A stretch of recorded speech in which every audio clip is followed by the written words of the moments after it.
ਵਾਹਿਗੁਰੂ ਜੀ ਕਾ ਖਾਲਸਾ ਵਾਹਿਗੁਰੂ ਜੀ ਕੀ ਫਤਿਹ। ਅਸਲਾਮ ਵਾਲੇਕਮ ਆਦਾਬ ਬਰਸ। ਮੈਂ ਹਾਂ ਤੁਹਾਡੀ ਹੋਸਟ ਨੀਲਮ ਕੌਰ ਤੇ ਮੈਂ ਟੀਵੀ 84 ਦੇ ਸਾਰੇ ਦਰਸ਼ਕਾਂ ਤੇ ਸਰੋਤਿਆਂ ਨੂੰ ਜੀ ਆਇਆਂ ਕਹਿੰਦੀ ਹਾਂ ਪ੍ਰੋਗਰਾਮ ਸੱਚੋ ਸੱਚ ਵਿੱਚ, ਜਿਹੜੇ ਇਸ ਪ੍ਰੋਗਰਾਮ ਨਾਲ ਦੇਸ਼ਾਂ ਵਿਦੇਸ਼ਾਂ ਤੋਂ ਜੁੜ ਚੁੱਕੇ ਨੇ।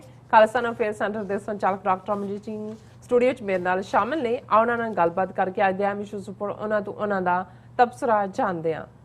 ਜੀ ਰਾਜ ਸਾਹਿਬ, ਵਾਹਿਗੁਰੂ ਜੀ ਕਾ ਖਾਲਸਾ ਵਾਹਿਗੁਰੂ ਜੀ ਕੀ ਫਤਿਹ। हाँ जी नीलम कौर जी, ਤੁਹਾਨੂੰ ਵੀ ਤੇ ਦੁਨੀਆ ਭਰ ਚ ਬੈਠੇ ਸਾਡੇ ਬਹੁਤ ਹੀ ਪਿਆਰੇ ਸੋਹਣੇ ਸਿਆਣੇ ਟੀਵੀ 84 ਦੇ ਦਰਸ਼ਕਾਂ ਨੂੰ ਵੀ ਵਾਹਿਗੁਰੂ ਜੀ ਕਾ ਖਾਲਸਾ ਵਾਹਿਗੁਰੂ ਜੀ ਕੀ ਫਤਿਹ ਤੇ ਸਾਡੇ ਬਹੁਤ ਹੀ ਪਿਆਰੇ ਮੁਸਲਮਾਨ ਭੈਣਾਂ ਭਰਾਵਾਂ ਨੂੰ अस्सलाम वालेकुम। जी राज साहब, जी आनू प्रोग्राम सचो सच विच बहुत शुक्रिया। जी राज साहब, आज 6 सितंबर 2021 22 भादो नानक शाही संमत 553 ਦਾ ਦਿਨ ਹੈ ਤੇ ਡਾਕਟਰ ਸਾਹਿਬ ਪ੍ਰੋਗਰਾਮ ਸ਼ੁਰੂ ਕਰਨ ਤੋਂ ਪਹਿਲਾਂ ਅਸੀਂ ਆਪਣੇ ਦਰਸ਼ਕਾਂ ਤੇ ਸਰੋਤਿਆਂ ਨੂੰ ਹਮੇਸ਼ਾ ਤਰ੍ਹਾਂ ਦਾ ਸੀ ਵਿਊਅਰਸ, ਜੇ ਤੁਸੀਂ ਹੱਕ ਸੱਚ ਇਨਸਾਫ ਤੇ ਪੈਰਾ ਦਿੰਦਾ ਇੱਕੋ ਇੱਕ ਚੈਨਲ ਟੀਵੀ 84 ਨੂੰ ਦੇਖਣਾ ਚਾਹਦੇ ਹੋ ਤਾਂ ਤੁਸੀਂ ਦੇਖ ਸਕਦੇ ਹੋ Spectrum cable, RCN cable, Bell Fibe cable in Canada, Roku, Jadoo box, Shava, Facebook TV 84 ਦੀ ਐਪ ਰਾਹੀਂ online streaming and IP box ਤੇ ਤੁਸੀਂ ਟੀਵੀ 84 ਨੂੰ ਦੇਖ ਸਕਦੇ ਹੋ।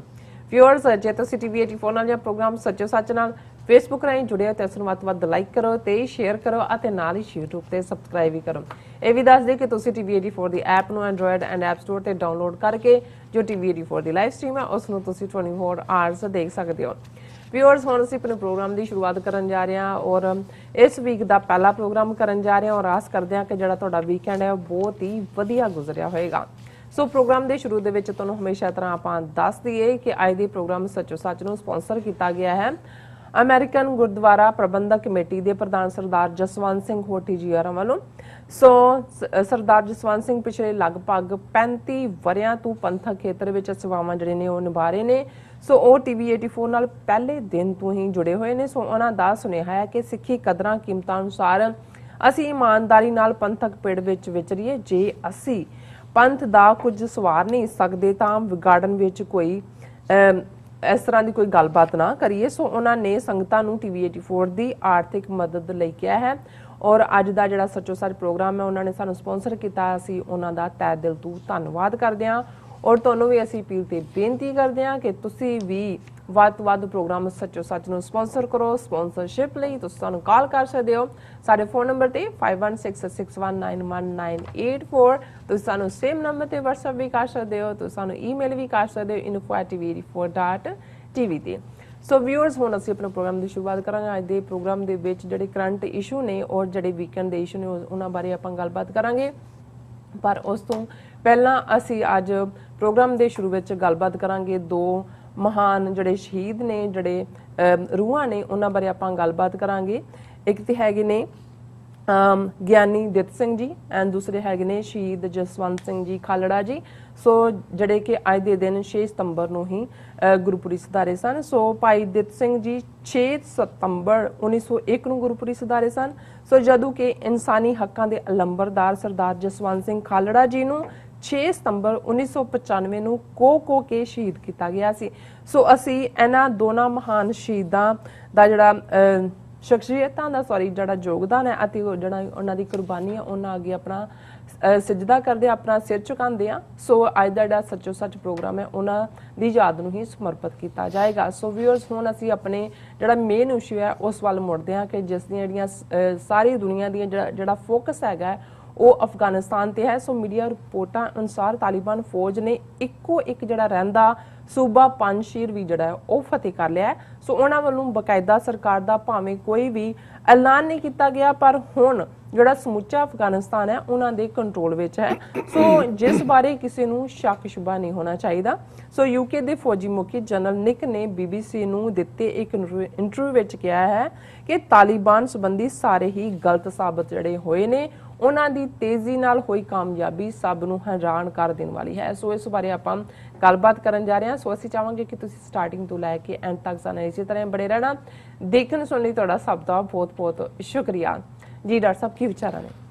ਦੇਖੋ, ਸਭ ਤੋਂ ਪਹਿਲਾਂ ਤਾਂ ਤੁਹਾਡਾ ਵੀ ਔਰ ਟੈਕਨੀਕਲ ਟੀਮ ਦਾ ਵੀ ਸ਼ੁਕਰੀਆ ਕਿ ਅੱਜ ਲੌਂਗ ਵੀਕਐਂਡ ਹੋਣ ਦੇ ਬਾਵਜੂਦ ਤੁਸੀਂ ਪ੍ਰੋਗਰਾਮ ਲਈ ਆਏ ਹੋ, ਕਿਉਂਕਿ ਇੰਨੇ ਅਹਿਮ ਇਸ਼ੂ ਚੱਲ ਰਹੇ ਨੇ ਸਾਰੇ ਪਾਸੇ ਇਸ ਕਿਸਮ ਦੀਆਂ ਡਿਵੈਲਪਮੈਂਟਸ। ਔਰ ਅੱਜ 6 ਸਤੰਬਰ ਦਾ ਦਿਨ ਇੱਕ ਖਾਸ ਅਹਿਮੀਅਤ ਰੱਖਦਾ ਹੈ। ਜਿਵੇਂ ਤੁਸੀਂ ਦੋ ਮਹਾਨ ਰੂਹਾਂ ਦਾ ਜ਼ਿਕਰ ਕੀਤਾ ਜੇ ਕਹਿਣਾ ਹੋਏ ਤੇ ਇੱਕ ਉਹਨਾਂ ਚੋਂ ਜ਼ਿੰਦਾ ਸ਼ਹੀਦ ਨੇ। ਜਦੋਂ ਅਸੀਂ ਜ਼ਿੰਦਾ ਸ਼ਹੀਦ ਕਹਿੰਦੇ ਹਾਂ ਤੇ ਉਹ ਸ਼ਖਸੀਅਤਾਂ ਜਿਨ੍ਹਾਂ ਨੇ ਭਾਰੀ ਔਕੜਾਂ ਦੇ ਬਾਵਜੂਦ, ਭਾਰੀ ਰੁਕਾਵਟਾਂ ਦੇ ਬਾਵਜੂਦ ਕੌਮ ਦੇ ਝੰਡੇ ਨੂੰ, ਕੌਮ ਦੇ ਪਰਚਮ ਨੂੰ ਬੁਲੰਦ ਰੱਖਿਆ। ਜੀ ਭਾਈ ਦਿੱਤ ਸਿੰਘ ਜਿਨ੍ਹਾਂ ਦੀ ਅੱਜ 120ਵੀਂ ਬਰਸੀ ਹੈ। 6 ਸਤੰਬਰ 1901 ਨੂੰ ਉਹ ਇਸ ਫਾਨੀ ਦੁਨੀਆ ਨੂੰ ਅਲਵਿਦਾ ਕਹਿ ਗਏ। ਔਰ ਇਸੇ ਤਰ੍ਹਾਂ ਜੇ ਅਸੀਂ ਅਜੋਕੇ ਸੰਘਰਸ਼ ਦੇ ਉਹ ਯੋਧੇ ਜਿਨ੍ਹਾਂ ਦੀ ਜ਼ਿੰਦਗੀ, जिन्हों बारे अक्सर मैं ये उर्दू का कपलेट दोहराना है कि शहीद की जो मौत है वो कौम की हयात है, हयात तो हयात है, मौत भी हयात है। सरदार जसवंत सिंह खालड़ा इंसानी हकों के पहरेदार, अलंबरदार, अणपछातियां हज़ारां अणपछातियां लाशां नूं पछाण देण वाले ते अखीर खुद भी अज दे दिन 6 सतंबर 1995 नूं ठीक 26 साल पहला जिन्हों ने एक अणपछाती लाश बना दिता गया है, उन्होंने शहादत का दिन है। और असी ये समुचा प्रोग्राम जिवें तुसीं कहा कि उन्होंने याद नूं समर्पित करते हैं। इन्हां दोनों ही योधियां दी मिशन लई, कॉज लई जिउणा भी जिहड़ा है वो सौखा नहीं है। खास तौर ते जदों तुसीं इन्नियां भारीआं औखड़ां दे नाल जूझ रहे होवो। उन्हों का जिक्र असी करांगे भाई दत्त सिंह की की देन है। और भाई जसवंत सिंह खालड़ा वो तो इस वेले एक इंटरनेशनल फिगर के तौर पर मनुखी हकों के इतिहास एक उन्होंने वो अजीम थां बनाई है जिसका कोई पैरल नहीं है। पर सब तो पहला शुरू करने तो पहला अज दे स्पॉन्सर सर जसवंत सिंह होठी 1991 नवंबर दे विच ਜਦੋਂ ਅਸੀਂ Khalistan affair centre California Santa Clara 1400 Coleman avenue San Jose international airport ਦੇ ਬਿਹਾਈਂਡ ਸ਼ੁਰੂ ਕੀਤਾ ਤੇ ਸਭ ਤੋਂ ਪਹਿਲਿਆਂ ਚ ਜਿਹੜੇ ਉੱਥੇ ਆਏ ਵੀ ਔਰ ਪਹਿਲਾ ਕੰਪਿਊਟਰ ਜਿਹੜਾ ਇੰਸਟਾਲ ਕੀਤਾ ਗਿਆ ਉਹਨਾਂ ਵੱਲੋਂ ਸੀ। ਔਰ ਇਸ ਸਾਰੇ ਪੀਰੀਅਡ ਦੇ ਵਿੱਚ ਜੇ ਅਸੀਂ ਇਹ ਸਾਰੇ 30-35 ਸਾਲ ਦੇ ਮੈਂ ਸਫ਼ਰ ਨੂੰ ਦੇਖਾਂ ਤੇ ਉਹਨਾਂ 'ਚ ਉਹਨਾਂ ਦਾ ਬਹੁਤ ਵੱਡਾ ਯੋਗਦਾਨ ਹੈ ਹਰ ਪੱਖ ਤੋਂ ਹੀ। ਪੂਰਾ ਹਿੱਕ ਤਾਣ ਕੇ ਖਲੋਣ ਵਾਲੇ ਔਰ ਬਹੁਤ ਵਧੀਆ ਆਰਗੇਨਾਈਜ਼ਰ ਨੇ। ਕਿਤੇ ਵੀ ਜਿੰਨੀ ਦੇਰ ਅਸੀਂ ਕੈਲੀਫੋਰਨੀਆ ਰਹੇ, ਜੇ ਅਸੀਂ ਪ੍ਰੋਟੈਸਟ ਕਿਤੇ ਰੱਖਿਆ ਤੇ ਜੇ 200 ਬੰਦਾ ਅਸੀਂ ਐਕਸਪੈਕਟ ਕਰਦੇ ਹਾਂ ਤਾਂ ਉਹਨਾਂ ਨੇ ਕਹਿਣਾ ਦੱਸੋ ਡਾਕਟਰ ਸਾਹਿਬ ਕਿੰਨੇ ਲੈ ਕੇ ਆਵਾਂ। ਮੇਰਾ ਹੋਣਾ ਕਿ ਜੀ ਚਲੋ 60-70 ਲੈ ਆਓ, ਨਹੀਂ ਕਹਿੰਦੇ ਤੁਸੀਂ ਮੇਰੇ 100 ਰੱਖ ਲਓ। ਔਰ ਉਹਨਾਂ ਨੇ ਜਿਵੇਂ ਵੈਨਾਂ ਦਾ, ਬੱਸਾਂ ਦਾ ਪ੍ਰਬੰਧ ਕਰਨਾ ਆਪਣੇ ਰਿਸ਼ਤੇਦਾਰਾਂ ਚੋਂ, ਜਾਣੂ ਪਛਾਣੂਆਂ ਚੋਂ, ਔਰ ਉਹਨਾਂ ਨੇ ਕਹਿਣਾ ਗਿਣ ਲਓ ਜੀ ਕਿੰਨੇ ਨੇ, 5 ਵੱਧ ਹੋਣਗੇ ਘੱਟ ਨਹੀਂ ਹੈ। ਔਰ ਇਸੇ ਤਰ੍ਹਾਂ ਜਦੋਂ ਅਸੀਂ TV 84 ਜਿਹੜਾ ਦਸੰਬਰ 2012 ਦੇ ਵਿੱਚ ਸ਼ੁਰੂ ਕੀਤਾ, ਉਹਨਾਂ ਨੇ ਹਮੇਸ਼ਾ ਹੀ ਉਹਨਾਂ ਦਾ ਇਹ ਹੁੰਦਾ ਵੀ ਤੁਸੀਂ ਸਾਨੂੰ ਪੁੱਛਿਆ ਨਾ ਕਰੋ, ਸਾਨੂੰ ਦੱਸਿਆ ਕਰੋ। ਔਰ ਹੁਣ ਵੀ ਉਹ ਸਾਡੇ ਨਾਲ ਇੱਕ ਭਰਾਵਾਂ ਵਾਂਗ, ਮੈਂ ਉਹਨਾਂ ਨੂੰ ਭਾਜੀ ਕਹਿ ਕੇ ਐਡਰੈਸ ਕਰਦਾ ਆਲਵੇਜ਼। ਔਰ ਮੈਂ ਜਦੋਂ ਫੋਨ ਤੇ 1-2 ਵਾਰ ਗੱਲ ਵੀ ਕਰ ਰਿਹਾ ਸੀ ਤਾਂ ਕਿਸੇ ਹੋਰ ਨੂੰ ਇਹ ਪੁੱਛਣ ਦੀ ਲੋੜ ਨਹੀਂ ਹੁੰਦੀ ਵੀ ਗੱਲ। ਉਹ ਕਹਿੰਦਾ ਜੀ ਸਿਰਫ ਤੁਹਾਡੇ ਮੂੰਹੋਂ ਜੇ ਕਿਸੇ ਲਈ ਭਾਜੀ ਲਫ਼ਜ਼ ਨਿਕਲਦਾ ਤੇ ਉਹ ਜ਼ਾਹਰ ਹੈ ਵੀ ਤੁਸੀਂ ਸਰ ਜਸਵੰਤ ਸਿੰਘ ਹੋਠੀ ਹੋਰਾਂ ਨਾਲ ਗੱਲਬਾਤ ਕਰ ਰਹੇ ਹੋ। ਔਰ ਉਹਨਾਂ ਦਾ ਸਮੁੱਚਾ ਪਰਿਵਾਰ, ਉਹਨਾਂ ਦੇ ਘਰੋਂ ਭੈਣ ਜੀ, ਉਹਨਾਂ ਦੀ ਬੇਟੀ ਮਨਦੀਪ ਕੌਰ ਮੀਨੂ, ਉਹਨਾਂ ਦੇ ਸਨ ਇਨ ਲਾ ਜਿਹੜੇ ਹੈਪੀ, ਉਹਨਾਂ ਨੂੰ ਕਹਿੰਦੇ ਨੇ ਹਰਪ੍ਰੀਤ ਸਿੰਘ, ਉਹਨਾਂ ਦਾ ਬੇਟਾ ਗੁਰਜੀਤ ਸਿੰਘ। ਸੋ ਹੁਣ ਉਹ ਸਫਲ ਕਾਰੋਬਾਰੀ ਵੀ ਨੇ, ਟਰਾਂਸਪੋਰਟ ਲਾਈਨ 'ਚ ਨੇ ਔਰ ਬਹੁਤ ਪਿਆਰ ਕਰਦੇ ਨੇ। ਮੈਂ ਸਮਝਦਾ ਕਿ ਵੀ ਸਾਡੇ ਲਈ ਜਦੋਂ ਅਸੀਂ ਬੇ ਏਰੀਏ 'ਚ ਜਾਣਾ ਹੁੰਦਾ ਤੇ ਉਹ ਸਾਡੇ ਲਈ ਉਹਨਾਂ ਅਜ਼ੀਮ ਸ਼ਖਸੀਅਤਾਂ 'ਚੋਂ ਹੁੰਦੇ ਨੇ ਜਿਨ੍ਹਾਂ ਨੂੰ ਮਿਲੇ ਬਿਨਾਂ ਇਹੋ ਨਹੀਂ ਲੱਗਦਾ ਵੀ ਇਹ ਜ਼ਿਆਰਤ ਪੂਰੀ ਹੋਈ ਹੈ। ਸੋ ਅਸੀਂ, ਮੇਰੇ ਕੋਲ ਤਾਂ ਅਲਫਾਜ਼ ਨਹੀਂ ਨੇ, ਅਸੀਂ ਉਹ ਸਾਨੂੰ ਪਰਿਵਾਰ ਦਾ ਮੈਂਬਰ ਸਮਝਦੇ ਨੇ। ਅਸੀਂ ਜਿੱਥੇ ਉਹਨਾਂ ਦੇ ਪਰਿਵਾਰ ਦੇ ਮੈਂਬਰ ਵੀ ਹੈ ਪਰ ਵੱਡੇ ਪੰਥਕ ਪਰਿਵਾਰ ਦੇ ਵਿੱਚ ਉਹਨਾਂ ਦੀ ਇੱਕ ਅਹਿਮ ਥਾਂ ਹੈ ਔਰ ਅਸੀਂ ਉਹਨਾਂ ਦਾ ਬਹੁਤ ਬਹੁਤ ਸ਼ੁਕਰੀਆ ਅਦਾ ਕਰਦੇ ਹਾਂ। ਥੋੜਾ ਜਿਹਾ ਜ਼ਿਕਰ, ਕਿਉਂਕਿ ਅਸੀਂ ਦੋਨਾਂ ਸ਼ਖਸੀਅਤਾਂ ਦਾ ਜ਼ਿਕਰ ਕੀਤਾ ਹੈ। ਭਾਈ ਦਿੱਤ ਸਿੰਘ ਜੀ, ਦੇਖੋ ਜਦੋਂ ਕੌਮਾਂ ਦਾ ਅਰੂਜ਼ ਹੁੰਦਾ ਹੈ, ਚੜ੍ਹਾਈ ਹੁੰਦੀ ਹੈ ਔਰ ਚੜ੍ਹਾਈ ਪੋਲੀਟੀਕਲ ਪਾਵਰ ਦੇ ਨਾਲ ਜੁੜੀ ਹੁੰਦੀ ਹੈ। ਤੇ ਜਦੋਂ ਤੁਹਾਡੇ ਤੋਂ ਪੋਲੀਟੀਕਲ ਪਾਵਰ ਖੁੱਸਦੀ ਹੈ, ਰਾਜ ਸੱਤਾ ਜਾਂਦੀ ਹੈ, ਫਿਰ ਤੁਹਾਡਾ ਧਰਮ, ਤੁਹਾਡਾ ਮਜ਼ਹਬ, ਤੁਹਾਡੇ ਅਕੀਦਿਆਂ ਦੇ ਉੱਤੇ ਵੀ ਚਾਰੇ ਪਾਸਿਓਂ ਹਮਲੇ ਹੁੰਦੇ ਨੇ ਔਰ ਉਦੋਂ ਕੌਮਾਂ ਬਹੁਤ ਗਿਰਾਵਟ ਜਾਂ ਨਮੋਸ਼ੀ ਦਾ ਸ਼ਿਕਾਰ ਹੋ ਕੇ ਕਈ ਵਾਰ ਆਪਣੇ ਅਸਲੇ ਨਾਲੋਂ ਟੁੱਟਦੀਆਂ ਜਾਂਦੀਆਂ ਨੇ ਤੇ ਦੁਸ਼ਮਣ ਵੀ ਇਹ ਸਮਝਦਾ ਹੁੰਦਾ ਹੈ ਕਿ ਭਾਈ ਜਿਹੜੀ ਤਾਕਤ ਜਿਸ ਚੀਜ਼ ਚੋਂ ਨਿਕਲਦੀ ਹੈ ਉਹਨੂੰ ਕਮਜ਼ੋਰ ਕੀਤਾ ਜਾਏ। ਸੋ ਇਹਦੇ 'ਚ ਕੋਈ ਸ਼ੱਕ ਨਹੀਂ ਹੈ ਕਿ ਸਿੱਖ ਕੌਮ ਪਿਛਲੀਆਂ 4 ਸਦੀਆਂ ਤੋਂ ਵੱਖ-ਵੱਖ ਸਮਿਆਂ 'ਚ ਵੱਖ-ਵੱਖ ਚੈਲੰਜਸ ਤੋਂ ਨਿਕਲੀ। 1606 ਵਿੱਚ ਗੁਰੂ ਅਰਜਨ ਸਾਹਿਬ ਦੀ ਸ਼ਹਾਦਤ 16 ਜੂਨ 1606 ਨੂੰ ਇਹ ਸ਼ੁਰੂਆਤ ਸੀ ਉਸ ਵੇਲੇ ਦੇ ਮੁਗਲ ਸਾਮਰਾਜ ਦੇ ਨਾਲ ਪਹਿਲੀ ਟੱਕਰ, ਔਰ ਫਿਰ ਗੁਰੂ ਤੇਗ ਬਹਾਦਰ ਸਾਹਿਬ ਦੀ ਸ਼ਹਾਦਤ 1675 ਦੇ ਵਿੱਚ ਔਰ ਫਿਰ 10ਵੇਂ ਪਾਤਸ਼ਾਹ ਦੇ ਸਮੇਂ ਦੇ ਵਿੱਚ 1699 ਈਸਵੀ 'ਚ ਖਾਲਸਾ ਪੰਥ ਦੀ ਸਾਜਨਾ ਹੁੰਦੀ ਹੈ। ਔਰ ਉਸ ਪੀਰੀਅਡ 'ਚ ਜੇ ਉਹਨਾਂ ਨੇ 14 ਜੰਗਾਂ ਆਪਣੇ ਜੀਵਨ ਦੀਆਂ ਲੜੀਆਂ ਤੇ ਲਗਭਗ 12 ਦੇ ਕਰੀਬ ਜੰਗਾਂ 22 ਧਾਰ ਦੇ ਪਹਾੜੀ ਹਿੰਦੂ ਰਾਜਿਆਂ ਦੇ ਨਾਲ ਲੜੀਆਂ। ਸੋ ਜਿਹੜੇ ਚੈਲੰਜਸ ਨੇ, ਜਦੋਂ ਅਸੀਂ ਚੈਲੰਜ ਦੀ ਗੱਲ ਕਰਦੇ ਹਾਂ ਕਿ ਸਿੱਖੀ ਦੇ ਮੂਲ ਨੂੰ ਬੇਸ਼ੱਕ ਚੈਲੰਜ ਤਾਂ ਗੁਰੂ ਨਾਨਕ ਸਾਹਿਬ ਦੀ ਇਸ ਧਰਤੀ ਦੇ ਉੱਤੇ ਆਮਦ ਨਾਲ ਜਦੋਂ ਉਹਨਾਂ ਨੇ ਇਹ ਮੈਸੇਜ ਦਿੱਤਾ, ਨਾ ਕੋ ਹਿੰਦੂ ਨਾ ਮੁਸਲਮਾਨ, ਤੇ ਜਿਹੜੇ 4000 ਸਾਲ ਤੋਂ ਵਰਣ ਵਿਵਸਥਾ ਜ਼ਾਤ ਪਾਤੀ ਸਿਸਟਮ ਦੇ ਬ੍ਰਾਹਮਣਵਾਦੀ ਸਿਸਟਮ ਨੂੰ ਕੰਟਰੋਲ ਕਰ ਰਹੇ ਸੀ, ਉਹਨਾਂ ਨੂੰ ਨਜ਼ਰ ਆ ਗਿਆ ਕਿ ਇਹ ਸਾਡਾ ਵੈਰੀ, ਇਹ ਵਿਚਾਰਧਾਰਾ ਵੈਰੀ। ਦੇਖੋ ਲੜਾਈ ਆਈਡੀਆਜ਼ ਦੀ ਹੁੰਦੀ ਹੈ। ਇੱਕ ਪਾਸੇ ਇਨਸਾਨ ਨੂੰ ਇਨਸਾਨ ਨਾਲ ਵੰਡਣ ਵਾਲੀ ਜ਼ਾਤ ਪਾਤ ਦੀ ਪ੍ਰਥਾ, ਉਹ ਸਿਸਟਮ, ਤੇ ਦੂਸਰੇ ਪਾਸੇ ਇੱਕ ਪਿਤਾ ਇੱਕ ਕੇ ਹਮ ਬਾਰਕ, ਇੱਕ ਸਾਡਾ ਪਿਤਾ ਹੈ ਅਕਾਲ ਪੁਰਖ, ਅਸੀਂ ਬੱਚੇ ਹਾਂ। ਹੁਣ ਟਕਰਾਅ ਤਾਂ ਹੋ ਗਿਆ, ਐਵੇਂ ਨਹੀਂ। ਜਦੋਂ ਜੂਨ 84 ਦੇ ਪਹਿਲੇ ਹਫਤੇ ਟੈਂਕਾਂ ਤੋਪਾਂ ਦੇ ਨਾਲ ਗੁਰੂ ਅਰਜਨ ਸਾਹਿਬ ਦੇ ਸ਼ਹੀਦੀ ਦਿਨ ਵਾਲੇ ਮੌਕੇ ਸ਼੍ਰੀ ਅਕਾਲ ਤਖਤ ਸਾਹਿਬ ਦਰਬਾਰ ਸਾਹਿਬ ਤੇ 37 ਇਤਿਹਾਸਕ ਗੁਰਦੁਆਰਿਆਂ ਤੇ ਹੱਲਾ ਬੋਲਿਆ ਜਾਂਦਾ ਹੈ ਭਾਰਤੀ ਹਕੂਮਤ ਵੱਲੋਂ, ਇੰਦਰਾ ਗਾਂਧੀ ਦੇ ਹੁਕਮਾਂ ਥੱਲੇ, ਜਨਰਲ ਵੈਦਿਆ ਦੀ ਕਮਾਂਡ ਥੱਲੇ, ਤੇ ਬਾਰਡਰ ਪਾਰ ਬੈਠਾ ਅਫਜ਼ਲ ਅਹਿਸਨ ਰੰਧਾਵਾ ਆਪਣੀ ਨਜ਼ਮ ਨਵਾਂ ਘੱਲੂਘਾਰਾ 'ਚ ਕਹਿੰਦਾ ਕਿ ਵੈਰੀਆਂ ਕੱਢ ਵਿਖਾਲਿਆ 5 ਸਦੀਆਂ ਦਾ ਵੈਰ। ਹੁਣ ਉਹਨਾਂ ਨੇ ਇੱਕਦਮ 5 ਸਦੀਆਂ ਪਹਿਲਾਂ ਗੁਰੂ ਨਾਨਕ ਸਾਹਿਬ ਦੀ ਵਿਚਾਰਧਾਰਾ ਨੂੰ ਕਿਵੇਂ ਬ੍ਰਾਹਮਣਵਾਦ ਨੇ ਐਜ਼ ਏ ਡੇਂਜਰ ਲਿਆ, ਔਰ ਕਿਵੇਂ ਬਟਾਲਾ ਸ਼ਹਿਰ ਦੇ ਅੰਦਰ ਅੱਜ ਵੀ ਗੁਰਦੁਆਰਾ ਕੰਧ ਸਾਹਿਬ ਮੌਜੂਦ ਹੈ ਕਿ ਉਹ ਤਾਂ ਗੁਰੂ ਨਾਨਕ ਸਾਹਿਬ ਨੂੰ ਉਹਨਾਂ ਦੇ ਜਦੋਂ ਵਿਆਹ ਦੇ ਲਈ ਬਰਾਤ ਲੈ ਕੇ ਬਟਾਲੇ ਆਏ ਹੋਏ ਸਨ, ਕੰਧ ਥੱਲੇ ਦੇ ਕੇ ਹੀ ਮਾਰ ਦੇਣਾ ਚਾਹੁੰਦੇ ਸੀ ਕਿ ਨਾ ਰਹੇ ਬਾਂਸ ਨਾ ਵੱਜੇ ਬੰਸਰੀ। ਇਹ ਵੱਖਰੀ ਕਹਾਣੀ ਹੈ ਕਿ ਇਹ ਜਿਹੜਾ ਪੈਰਲਲ ਬ੍ਰਾਹਮਣਵਾਦੀ ਥਾਟ ਦੀ ਵਿਰੋਧਤਾ ਹੈ, ਕਿਵੇਂ ਮੁਗਲ ਪੀਰੀਅਡ ਕਿਤੇ ਉਹ ਚੰਦੂ ਰੂਪ 'ਚ ਬਣ ਜਾਂਦੀ ਗੁਰੂ ਅਰਜਨ ਸਾਹਿਬ ਦੀ ਸ਼ਹਾਦਤ ਲਈ, ਕਿਤੇ ਉਹ 22 ਧਾਰ ਦੇ ਪਹਾੜੀ ਹਿੰਦੂ ਰਾਜੇ ਨੇ ਜਿਹੜੇ ਅਨੰਦਪੁਰ ਸਾਹਿਬ 'ਚ ਉਸ ਆਵਾਜ਼ ਨੂੰ ਦਬਾਉਣਾ ਚਾਹੁੰਦੇ ਨੇ, ਔਰ ਕਿਤੇ ਉਹ ਸੁੱਚਾਨੰਦ ਬਣ ਜਾਂਦਾ ਹੈ ਸਾਹਿਬਜ਼ਾਦਿਆਂ ਦੀ ਸ਼ਹਾਦਤ ਔਰ ਮਾਤਾ ਗੁਜਰੀ ਜੀ ਦੀ ਸ਼ਹਾਦਤ, ਸੱਪਾਂ ਦੇ ਬੱਚੇ ਸੱਪ ਕਹਿਣ ਵਾਲਾ।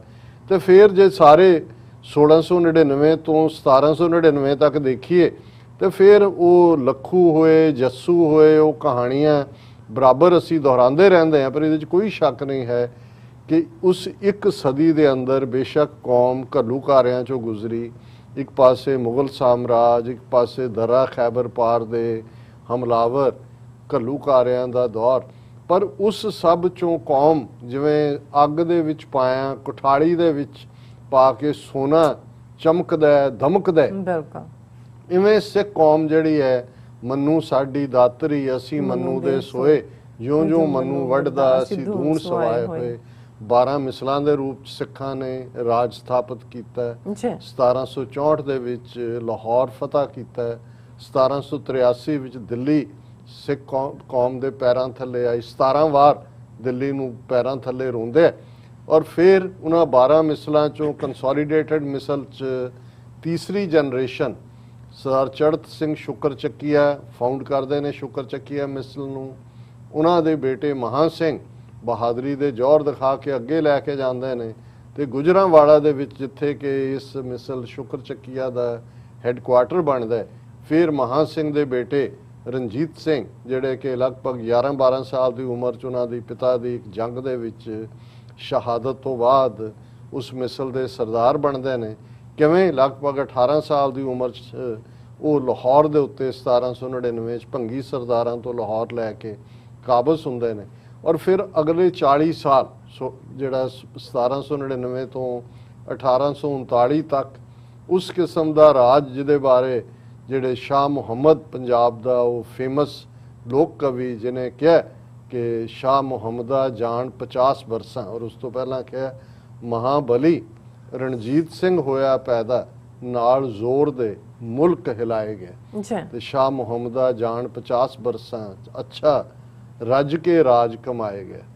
लेकिन वो सल्तनत वो एम्पायर वो लोगों का साझा राज जिस दे विच हिंदू सिख मुसलमान उन्हां दे लई एक बराबरी की गल सी, वो 10 सालां दे विच उन्हां दे नाकाबल जिहड़े जानशीन और साजिशां वो डोगरियां दियां होण यूपी दे ब्राह्मण मिश्रां दियां होण 1849 च पंजाब 1.5 लाख मुरब्बा मील तो ज़्यादा दी वो सल्तनत लाहौर दरबार अंग्रेज़ां दे पेटे पैंदा। हुण ज़ाहिर है कि राज शक्ति दे नाल सब कुछ जुड़िया होया सी, जिथे मंदिरां मसीतां नूं ज़मीनां दित्तियां जांदियां ने, वजीफे दित्ते जांदे ने, गुरुद्वारियां दे नाल गुरुद्वारे तामीर भी हुंदे ने, गुरुद्वारियां दे नाल ज़मीनां भी लाईयां जांदियां जिहड़ियां अज तक भी पाकिस्तान दे विच 174 दे करीब इतिहासक गुरुद्वारे ने और हर एक दे नाल ज़मीन है। उहदा रीजन तुहाडी पोलिटिकल पावर है। ज्यों ही सिख राज जांदा है एक